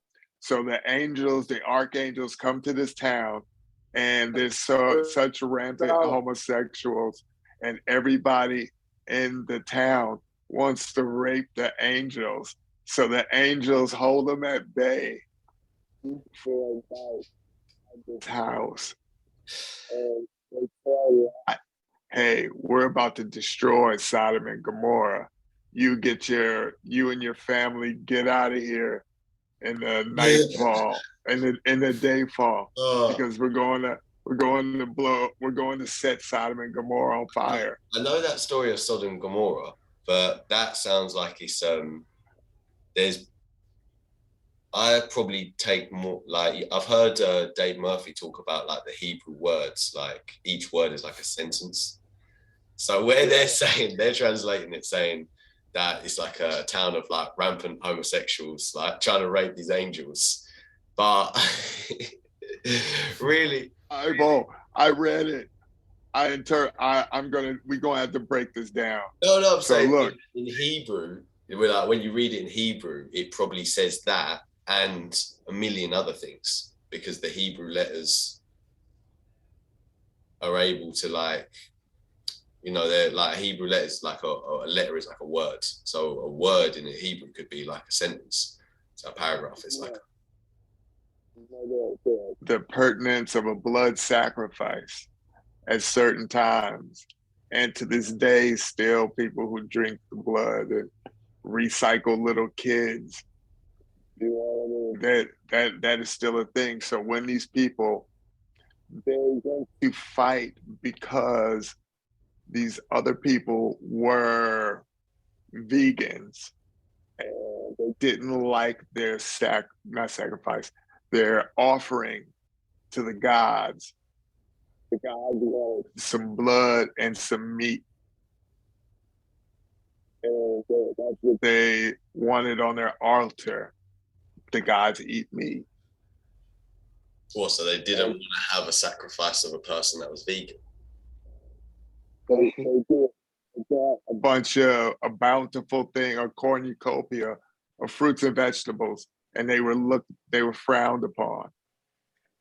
Yeah. Well, either way, this stuff's all like, the stuff of blood sacrifice. You know what? I'm gonna switch it up on the whole blood sacrifice thing. This is what we were saying before, is that like, for me, my blood sacrifice is the tattoos. Like anytime that I actually bleed, I'm gonna do my best to, like in a situation like getting a tattoo, I can collect my blood easily, and then I can take it and like give it as like an offering to the ground, and like that way we also can utilize the magic, because like there is dark shit going on in the world, and I just feel like focusing on the light is really a big part of it. Just kind of like, how do we use it? What's the good in it? So like tattoo, that's everyone who's a tattoo artist, I see them as a blood magician, a blood mage of like the modern era. Some are good, some are bad. You know, but they're all that alchemist. That's what I think all of this is. Honestly, it's just alchemy. You know, it's like we're alchemizing different elements, and even down to individuals. You know what I mean? If you look at an individual as like different elements, you know, let's say I have a large majority of my internal makeup is fire, and then some air and some earth. You know, we're all dealing with different levels of alchemy, even when we deal with people. So it's like combining a little bit of fire from this person and combining the earth with this person, you know, and creating this sort of balance and this sort of synergy. It seems like that is what the universe kind of defaults to, you know, is understanding the energies at play, and then creating a sort of that level playing field so that it can teeter, you know, because it can only teeter from side to side if it's leveled, right? If it's not leveled, then it just stays on one side. It's just one-sided. But for it to be both sides, it has to be level. Molecules. Will you say like connecting molecules? Meshing. When they get in a certain circumference to another, and so they just grab a couple electrons from here, they grab a couple electrons from there, and just mesh molecules. So like, for instance, in human design, this is like something I'm just recently kind of studying and looking into, but there's this whole concept in human design of hanging gates, right? So for instance, if you have a hanging gate, basically that means it's like an open spot for somebody else to connect to. So let's say, for instance, if you have a clear channel, but I have that channel, that same channel is blocked. Well, by connecting to you, I now have access through that gate. You know, so there's certain individuals that when you come together, it certain parts of yourself may come online, you know, that it doesn't come online with different individuals, you know, and so it's that's a special conduit. Yeah. Conduit. Right. Yo, I was gonna say something back on the Sodom and Gomorrah. You know, I always thought it was ill how, you know, we always talk about, you know, Sodom and Gomorrah and the, you know, the homosexual lifestyle, but we never talk about the disobedience of Lot's wife and how she was a ornery woman. You know what I'm saying? Like when Lot told, you can tell she never listened to him. She never listened to him. You can tell how when he was like, baby, that over. And he was like, baby, we gotta go. You know what I'm saying? We gotta go, baby. We gotta go. And one thing, when we leave here, because she didn't want to go, she was fighting him. She was like, why we gotta go? You know, I love this place. You know what I'm saying? So the story. So complete the story. Complete the story. Huh? I said, I'm agreeing with you. I was like, complete that story.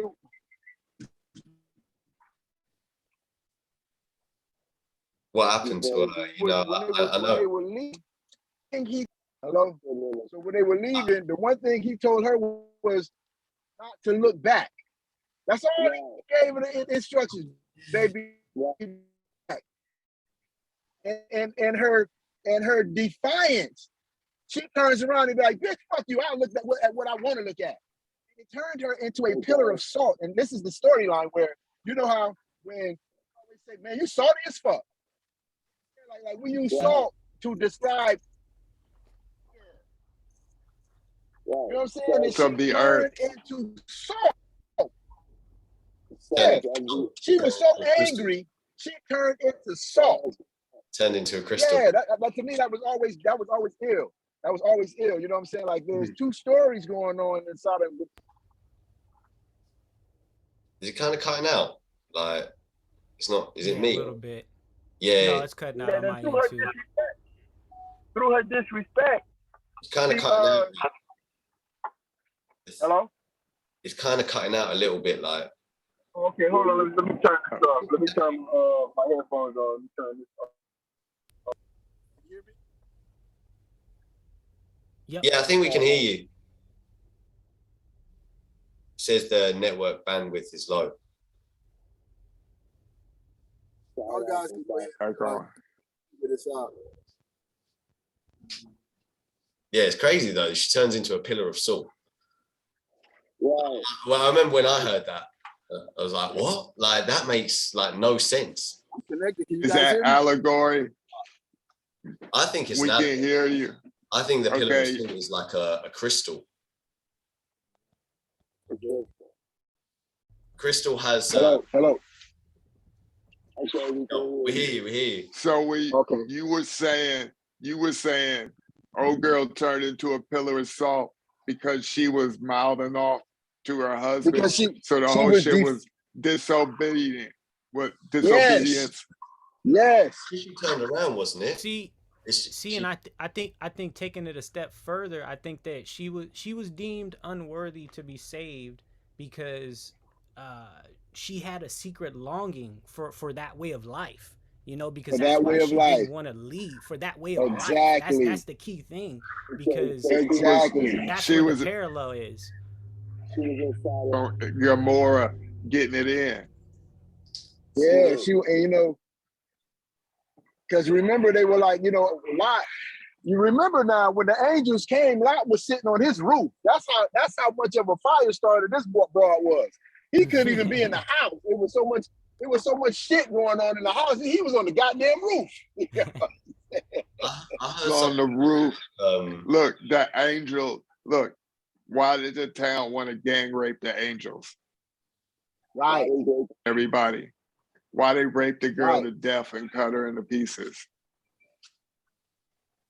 That's deep. I think what it was that it was describing a kind of, on multiple different levels. On one level, it was talking about a time where everything got fucked up. Like it's just like a civilization where, I mean, for me, my mind goes to like my nerd mind that like knows the Lord of the Rings stuff. It talks about like this island where there were like these kings, and they get really smart because they're like kind of part elves, and they learn from this special person basically who's like a god, in like a demon god in disguise, and they become corrupted, and then they sink the whole island like Atlantis style, etc. And that's the whole thing of Sodom and Gomorrah, is like this place, that's this city that's built up, it gets destroyed. And then there's all this kind of like science stuff that's like, it's a whole sound thing. What's this thing of like the voice of God taking the walls down? So this is a sound element. Pillar of salt, again, we're talking about something that essentially is like, it could be seen as like some kind of crystal, so like some kind of like a electrical device basically. And sound obviously is vibration, can be used in electrical devices. And yeah, there's just a lot of like allegory in the Bible, like of like, you know, what Santos talks about, Adam being the atom, and then 2 atoms is Eve, because it's 2, it's even numbers. It's the splitting of the atom and the creation of life, or the creation of 1 cell to 2 cells. And then you've got like this stuff of, anyway, like there's something like with the Bible that I feel like it's an ancient kind of story that is written so that it literally does have multiple meanings. It has like a few. I was just gonna say, there was another part of the story that we left out. The amount of people that the angels went and killed. Did you ever read that in the Bible? The amount. How many? Are we talking about in Sodom and Gomorrah, which is so funny that the word Sodom, and you think of the crime of sodomy. Mm-hmm. You know, like just be getting your dick sucked. Getting your dick anal sucked or is oral. sodomy. It's anal or oral. That's sodomy. Anal or oral is no, so which means there's no woman involved in sodomy, really. Well, I can't say that but usually if it's that, then, you know, where's the actual sex with a man and a woman. You feel me? Like anybody can do other two. Only a man and a woman can do sexual through penis and vagina. Yeah. You Well, it's also understand what like I'm saying? the penis and vagina is inverted. You know what I mean? They're like inverted of each other. Right. So it's like exactly. it's like a 1-to-1. It's just one's out and one's in. So it was something else I was gonna connect with the Sodom and Gomorrah.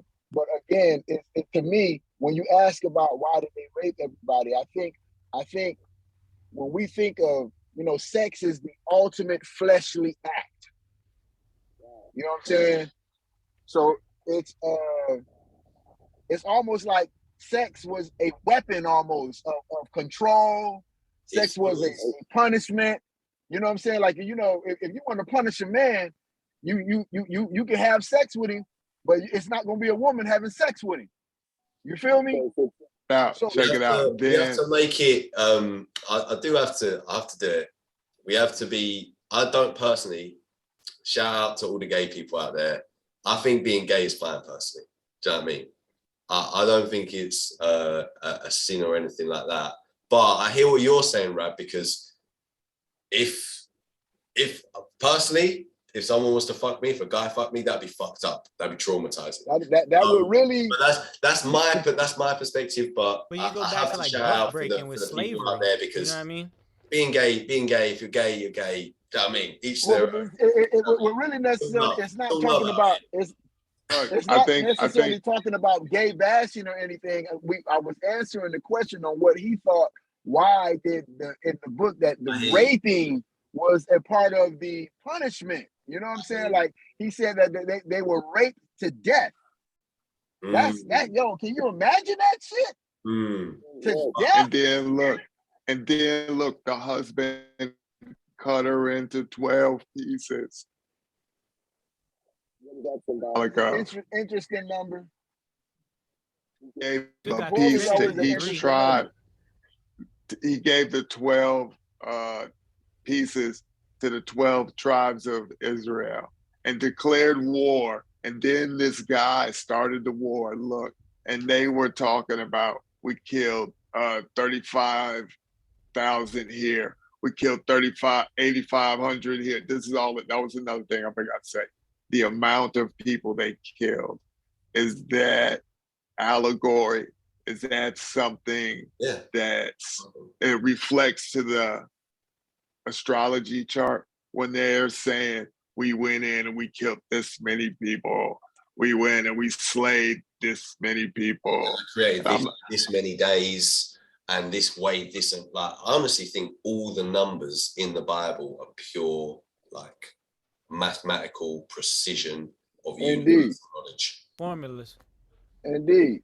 I even tried reading every 13th chapter in the Bible. It's a whole different story, bro. If you go to every 13th chapter and read that, the shit it's weird. It's its own story in itself. You know what I'm saying? So yeah, definitely. Wow. And I was gonna say what you were saying when they throw those numbers out. Those numbers are always those numbers mean something in the numerology chart. But when you add them, like you said, 8,500. To me, anytime I see 85, I see 13. Because 8 plus 5 is 13.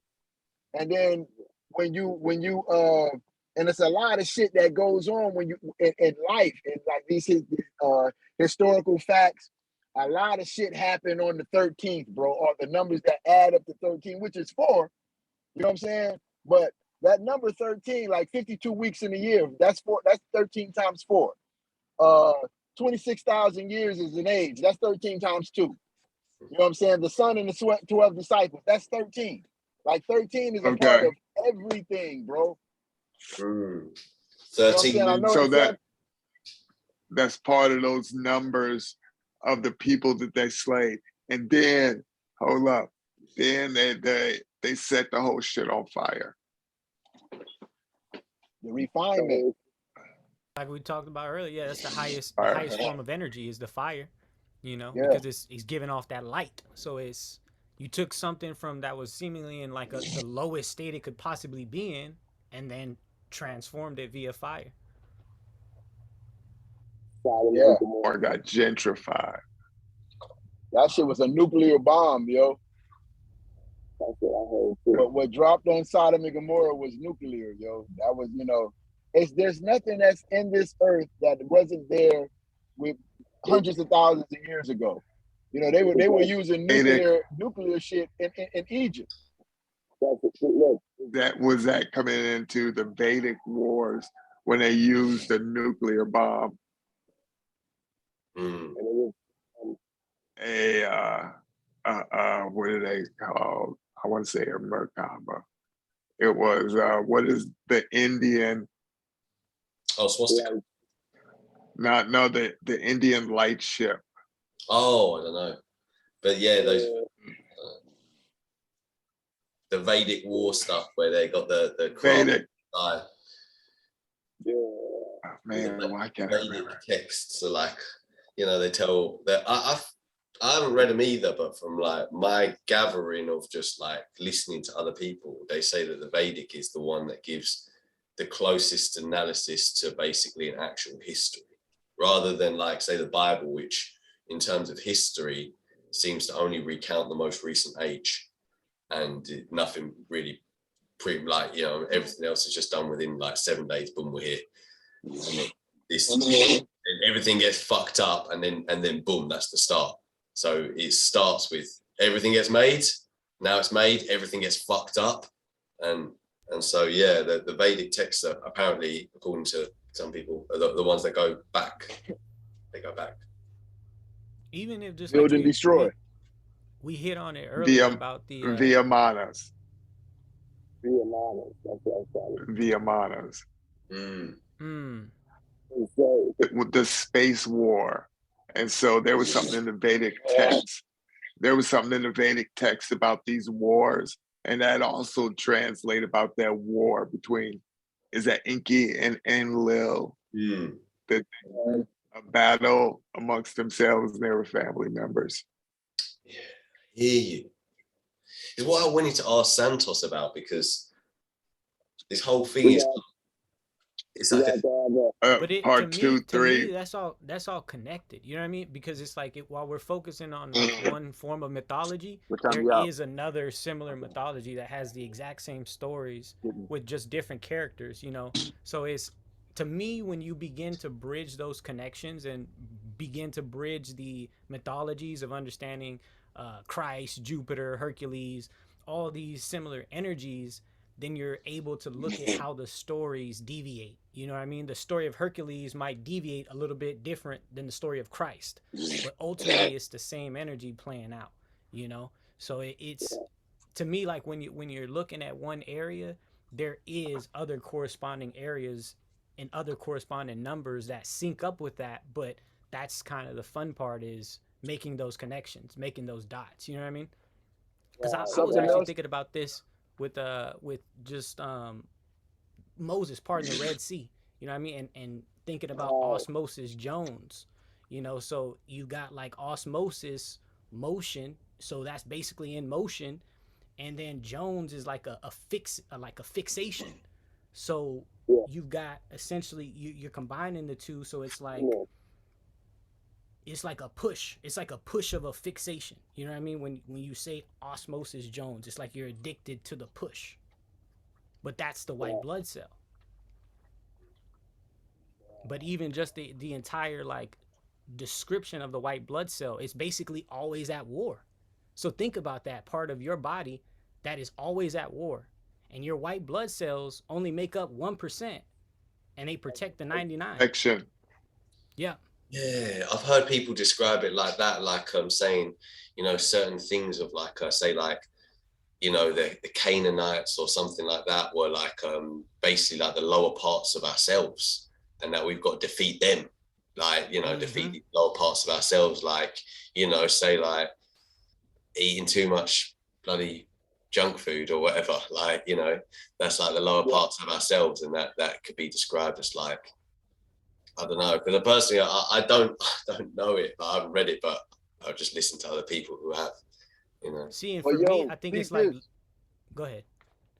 No, go ahead. Finish your thought.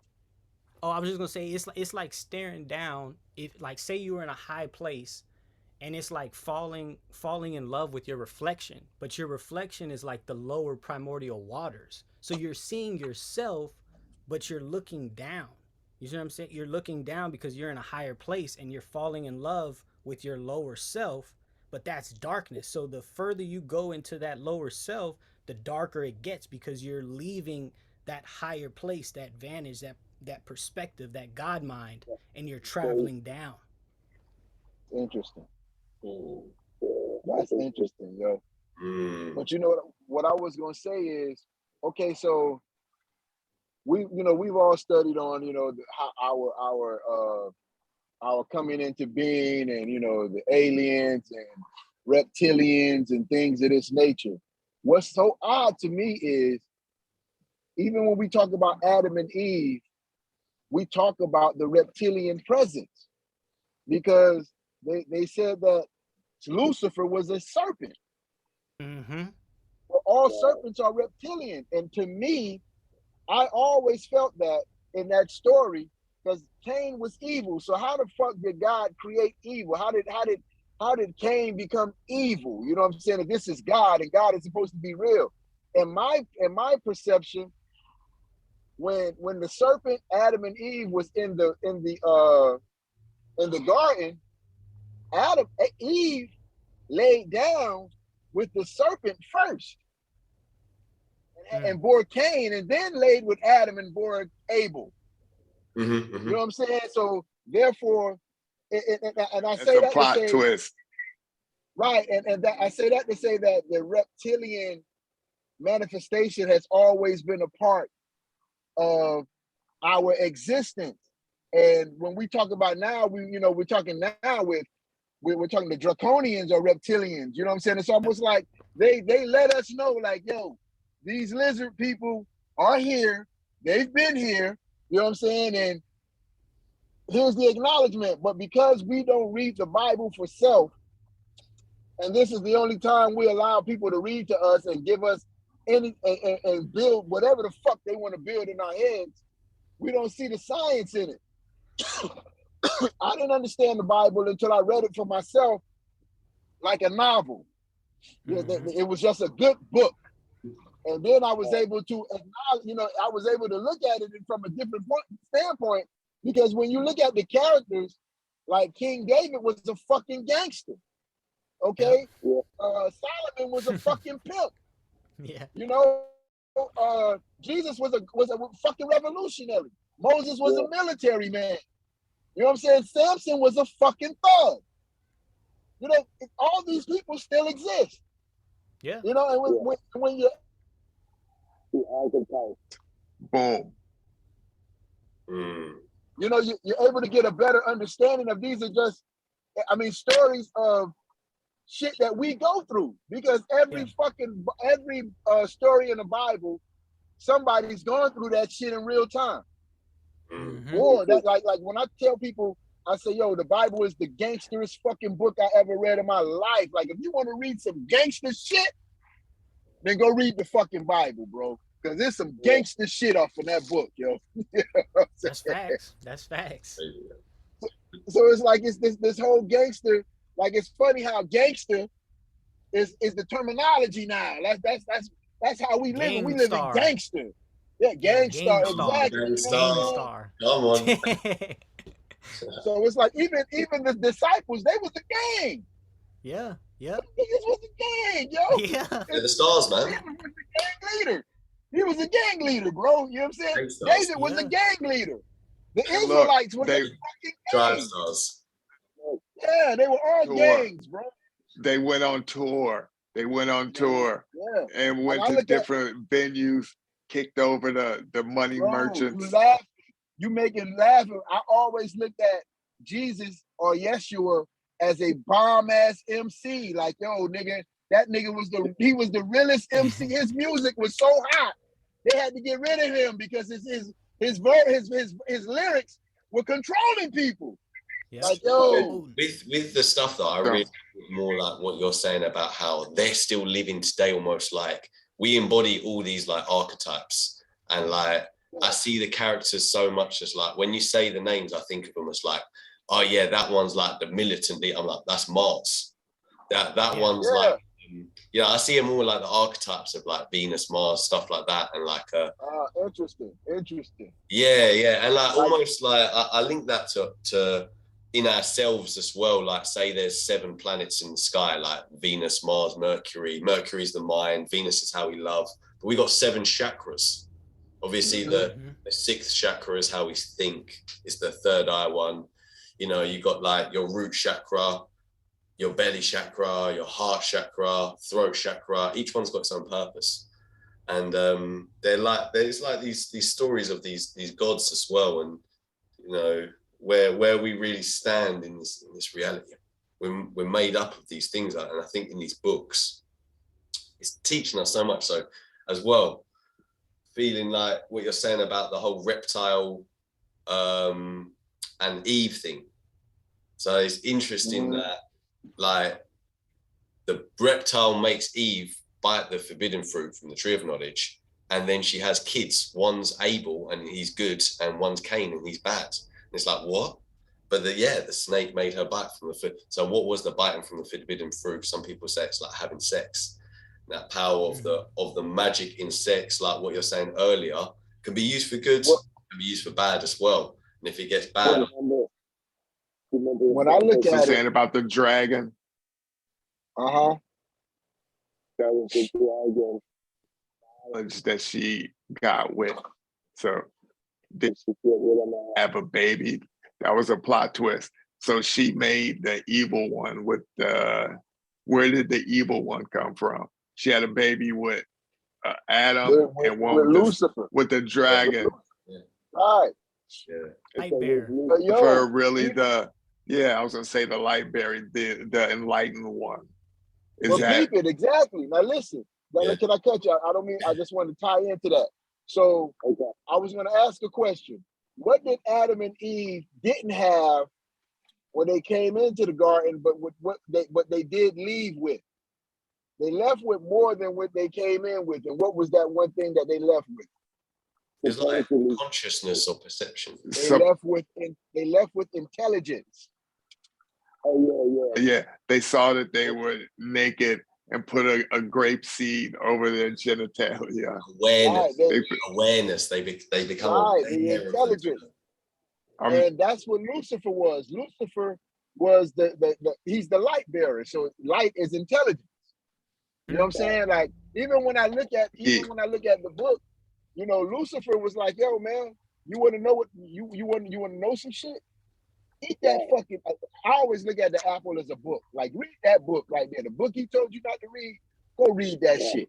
You know what I'm saying? And then when the Most High told them if they read of the book, they was gonna die. And then Lucifer was like, man, you ain't gonna die. You're gonna know what the fuck they know. But you know what that is? Just to hit off that, hold on. This is a big one. Hold on. Check it out. So the creator lie. With a lie to keep the people in check, and somebody put them in the lie. Hold up, because the creator was saying, if you eat this apple, you're gonna die.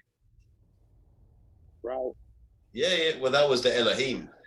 That was the you know.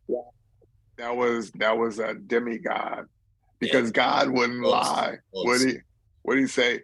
Oh, you know what I mean? But that's where I say a part of them did die. Their innocence died, you know, because in essence, like if you look at it like that virginity piece, you know what I mean? Like we hold that sacredness.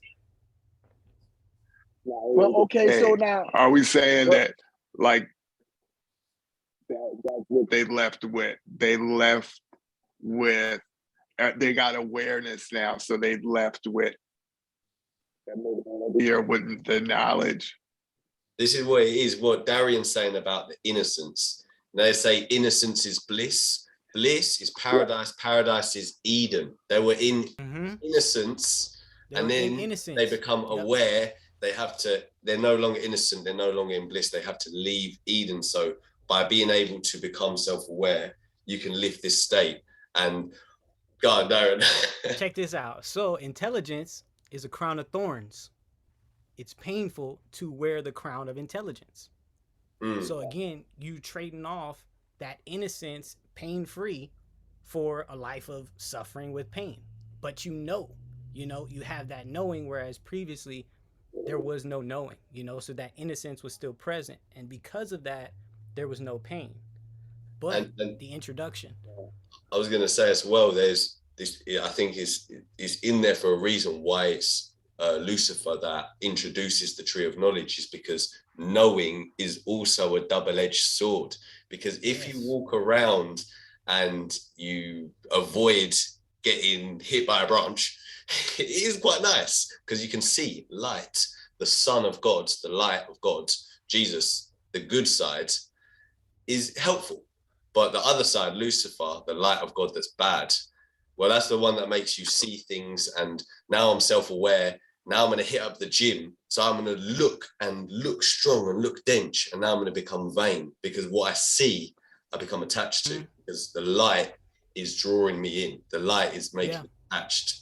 And so there's this duality of, that's how I see it. Like it's another analogy of light, saying there's good light and there's bad light.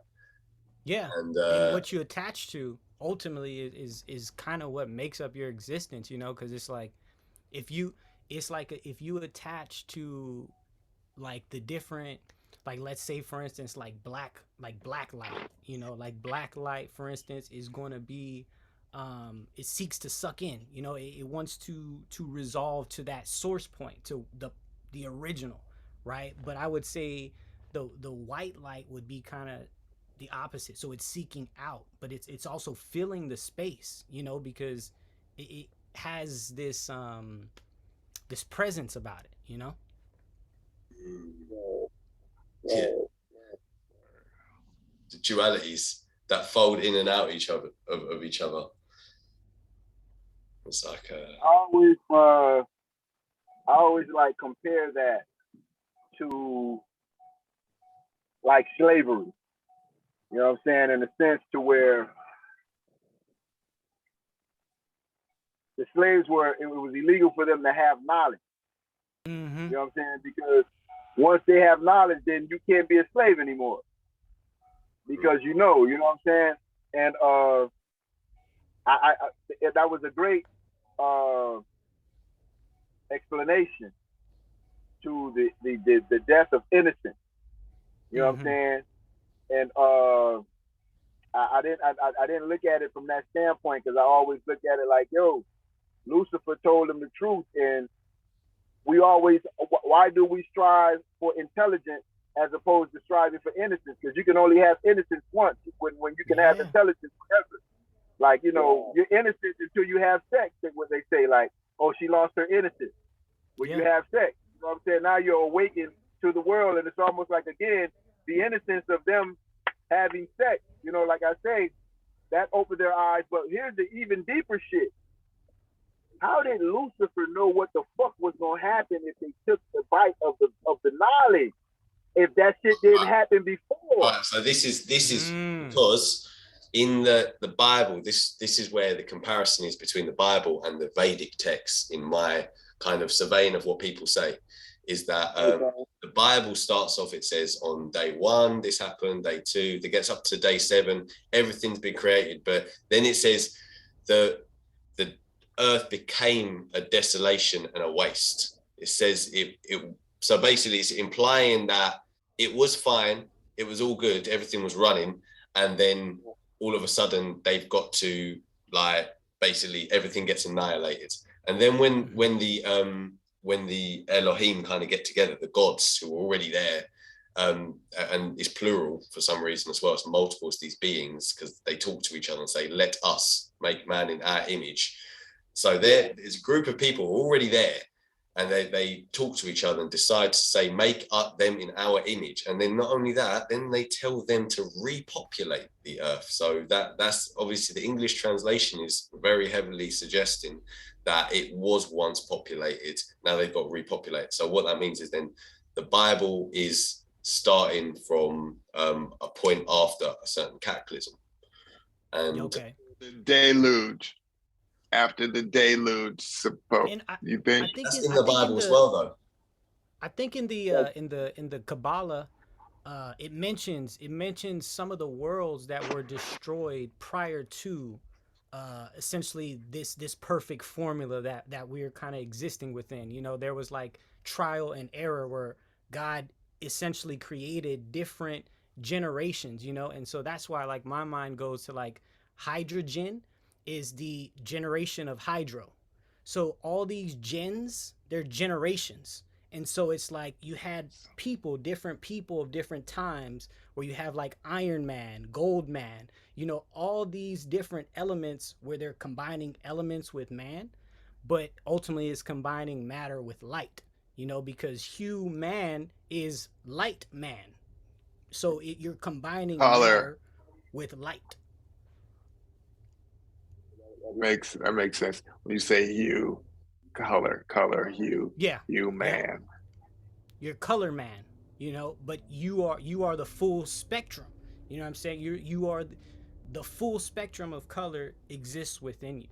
But that's what's so interesting about expressing and self-expression, right? Because it's like, take for instance art. You know, art is a subjective thing, but there is for instance, like minor and major chords. Major chords sound happy, minor chords sound sad. That's not like up for debate. That's not, you know, it's been tested, proven. This is what it is. These type of chords, when you combine these notes together, you get a sad sound. When you combine these notes together, you get a happy sound or euphoric sound, an uplifting sound. And all that is doing something to you inside, you know? So when that music hits you and it makes you internally start moving, that is being expressed through the dance or through, you know, what you do after the fact. But the kind of agitation comes beforehand. You know, the music hits you and then, damn, I need to start tapping my foot, you know, or before you know, you some element of you begins to move in sync with that, you know. And that's my whole premise is, it's just like we're all hertz. Separate notes, and the goal is to create this sense of harmony, even if it's just within groups, because that's like a triad chord, you know. So you have different levels of chords that get more complex, like a major ninth and a major seventh, all these different elements that you're just adding complexity, but it still sounds harmonious. That's the key, you know. There's still a sense of harmony with all these individual notes. You know who spoke on that? And right before he died, that he was murdered. XXX Tentacion. That dude was on some other shit. He had figured out hurt.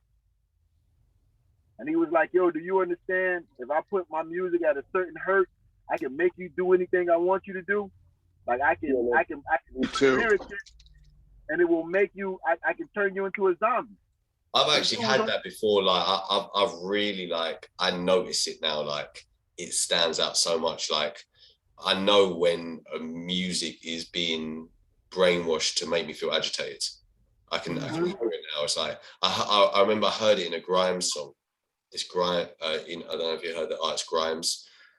Yeah, just heard this song by Grimes, and I was like, it's kind of catchy. And then I like listened to it again. I was like, no, like this is actually making me angry. Like I just feel like I'm looking at my phone right now, and I'm just feeling angry at just some random thing on like the internet. I can't remember what it was, but just, like, I'm pretty sure I just got brainwashed from you know, this frequency. To me, there's nothing more powerful in the universe than music. You know, because it has the ability to not only override your entire way of living, but it can also override your character. You know, if you have a weak character and you want to be that idol that you're worshiping, in a sense, you know what I mean? You're going to take on those characteristics of the rapper or the, you know, whatever it is, those characteristics, you're going to embody that, you know? And so that's where it becomes dangerous. Yeah. But the ripples of melodies as well, they go through all the dimensions. And so, you know, say like a song by like, you know, Bob Marley songs, they come from somewhere like heavenly, you could say, and they've moved through the dimensions, and we're experiencing it in this dimension. So it sounds like what it sounds like in this dimension, but in a different dimension, it sounds different. And everything that's vibration is like a sound, you could say. And so a lot of that is basically not actually sound because no one can hear it.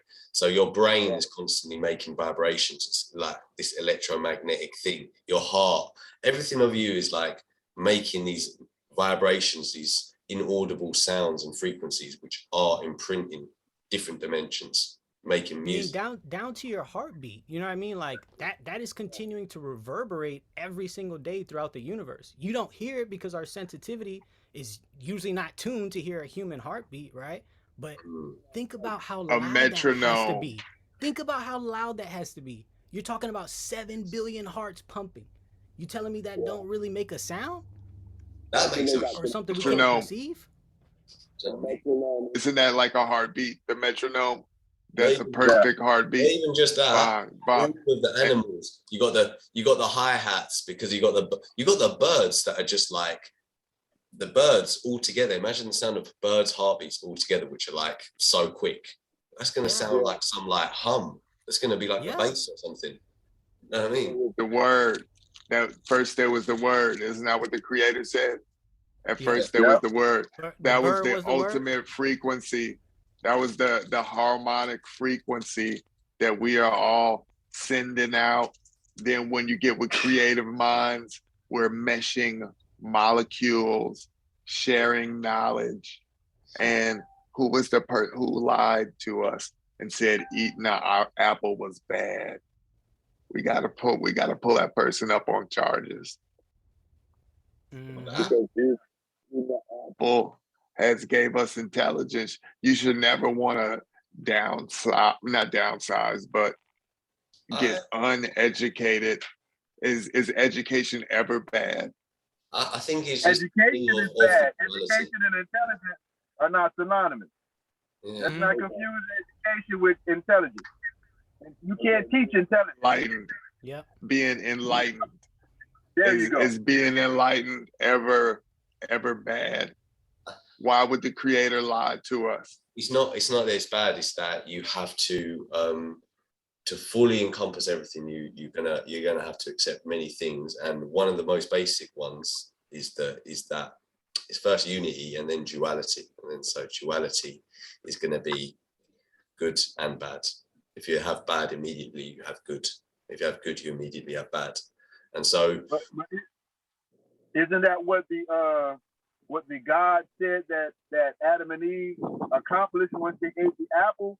That he said they are now like us, knowing good and evil. So now you understand the dualities. Now they can think for self. And this is what Lucifer was on.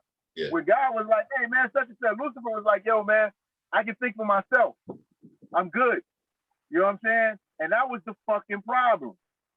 His intelligence, because God made him perfect, how was any of his thoughts infallible? And this is why the Most High was like, okay, you're going to be the last person I make perfect. Everybody else is going to be imperfected. You know what I'm saying? And you're going to have to learn through your imperfections and constantly learn and learn and learn. But the intelligence is just like, intelligence can be bad for people who want to rule. Mm-hmm. You can't have intelligent slaves or intelligent citizens. What I won't say citizens, but subjects. Servants, yeah. Yeah, you know, you thinking, motherfucker, when the last time the mob says, the next time I ask for your opinion, I'll give it to you. Yep. Right. So check this out. It does become this thing that it could be bad if you want to rule over somebody, and now they have the intelligence to combat your educated or your programming. You know what I'm saying? That's what I feel this reality is. It's bad for a baby. It's bad for a baby to have an AK. Be an AK. Of course. The beef was why hold off on that app. And then I got a question. How long was they chilling before they ate the apple? Was that off the rip? Or did they have some years of being in the garden? They was talking to Tony the Tiger. They was running around swimming, bucky ass naked. for Eat years. mushrooms and shit. Yeah, eat mushrooms. Psychedelic and- Woo! We're gonna name that. We're gonna name that a bluebird. Yeah. Simple lifestyle. They got a full realm, a full taste of their realm, and they knew they had been doing this for years, and they were like, you know what? So what that dragon said might be true, because they had already been in that garden for years, and they've been doing shit. So they experienced the whole experience of the realm, and they was looking for something new.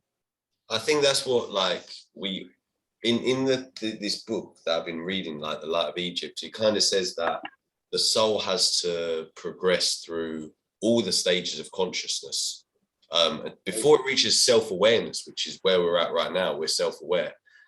The stages before that it says that the soul goes through is basically, it goes through like a mineral stage. So there's a time in your life of your soul's journey where you're a rock. There's the next stage was like you're a plant. You turn into Is that considered calcified? You're a rock.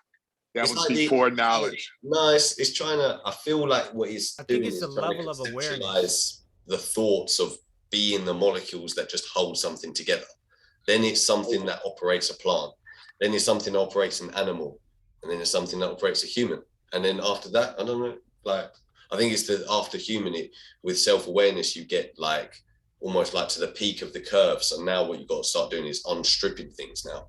It's like, oh, you know, it's like staying at the top of a roller coaster. You know, the point is to go back down. How long do you want to chill?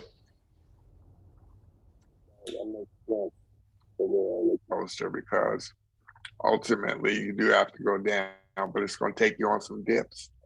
Yeah, exactly. You can go flying. You can see things go swooshing past. You're gonna go flying right past in a blur. Our book. I need to read it. I'm very slow reading books as well. Yeah, me too. Like, only certain books catch me. I think the only book that I ever read cover to cover, that like once I picked it up, I couldn't put it down, was Behold a Pale Horse. Because it was speaking to me so clearly, because I was seeing all of this shit as a child. Yeah. But you know, because it was so, I can't talk to certain people about the shit that I'm experiencing, because now people looking at it like, yo, this thing is off his rocker. Yeah. But when I read that book, it confirmed so much shit. That's probably when I realized I wasn't crazy. Mm-hmm. Yeah. You know what I'm saying? Like, you know, you got this doubt in your mind, like, nigga, you might be trying to loopy. You know what I'm saying? But when I read that book, I was like, yo. You can't unread it. So that's going to be part of your vision. It's going to be part of your filtration system. Yep. You know what I mean? Because I read that book, and then when the whole pandemic happened, I had no fears. Like, you already saw the movie, bro. Like, I'm just sitting there eating my popcorn right now, watching you motherfuckers. Like, oh, is this part? This part of the movie? Okay. I remember this shit. Like, okay. Yeah. This is good. This is going to be the good part. It's about to get good right here. Yeah. Right. So again, the information, the intelligence to be able to have intelligence, because not everybody has intelligence. A lot of people are just educated, which means a lot of people are well programmed, because that's what education is. And education, it depends on who is running shit. Because, you know, we are under the control of a European mindset. We learn a European mind of thinking. You know what I'm saying? Not a global mind of thinking or a galactic mind of thinking, but just a European mind which benefits the European standards. You know what I'm saying? But when we tap indoctrination, and it's just I'm using European because, you know, that's pretty much what it is. That's who runs the world. You know what I'm saying? But when we start tapping into the galactic universal thinking, you know what I'm saying? This is when people start calling you crazy, and now you've broken out of this programming. It's to me, I refer like back to the military, to where like you jump the chain of command. You know what I mean? So it's just like, instead of going through that what would be considered like your supervisor or your superior, you go to the highest and go to the direct to the source, CO. You know, the captain of the ship. And so it's like when you deal on that level, I feel like that's where you're operating out of a knowing. You know God versus. And when you deal on that level, this what breaks you from race and all this stupid shit that they keep on us. Because now you're like, oh, I'm only talking my black people. No, because everybody that look like me don't think like me. Yep. And if you don't think like me, we ain't brothers, bro. Well, I don't give a fuck what color you come from.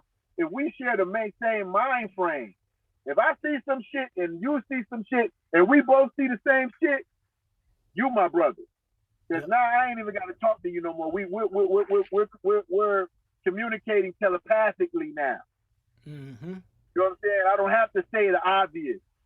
Yep. We see the fucking obvious.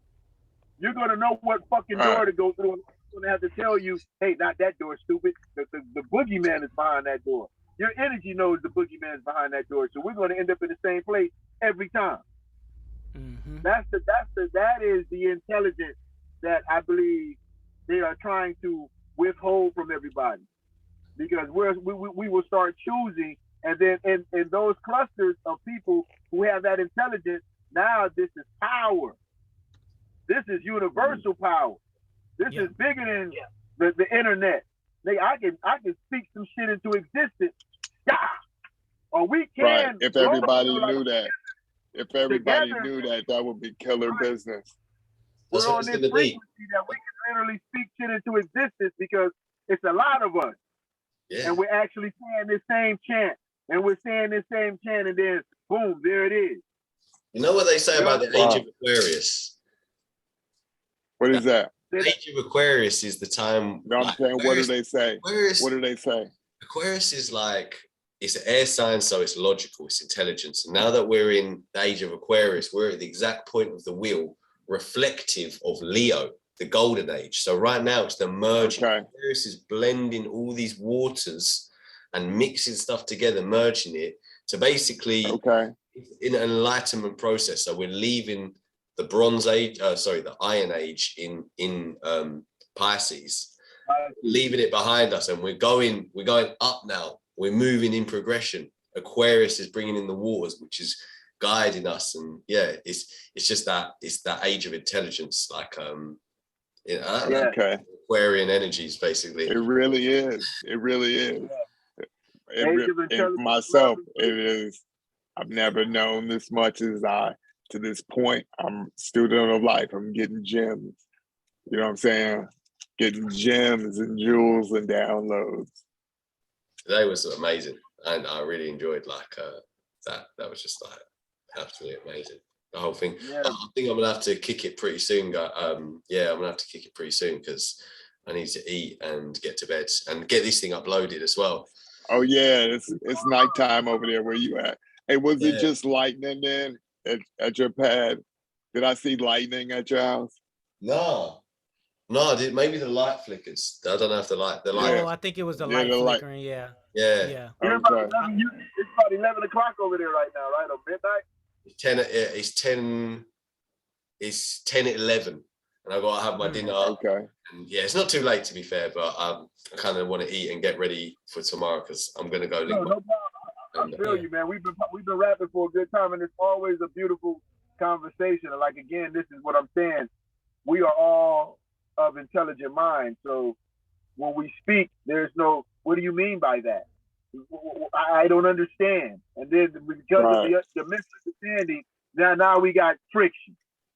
We don't never really have friction, and it's a good thing that we have this, because this is a brotherhood that we need, because people of our intelligence can't just sit around everybody and have a conversation, because then people be like, yo, you try to make me feel stupid.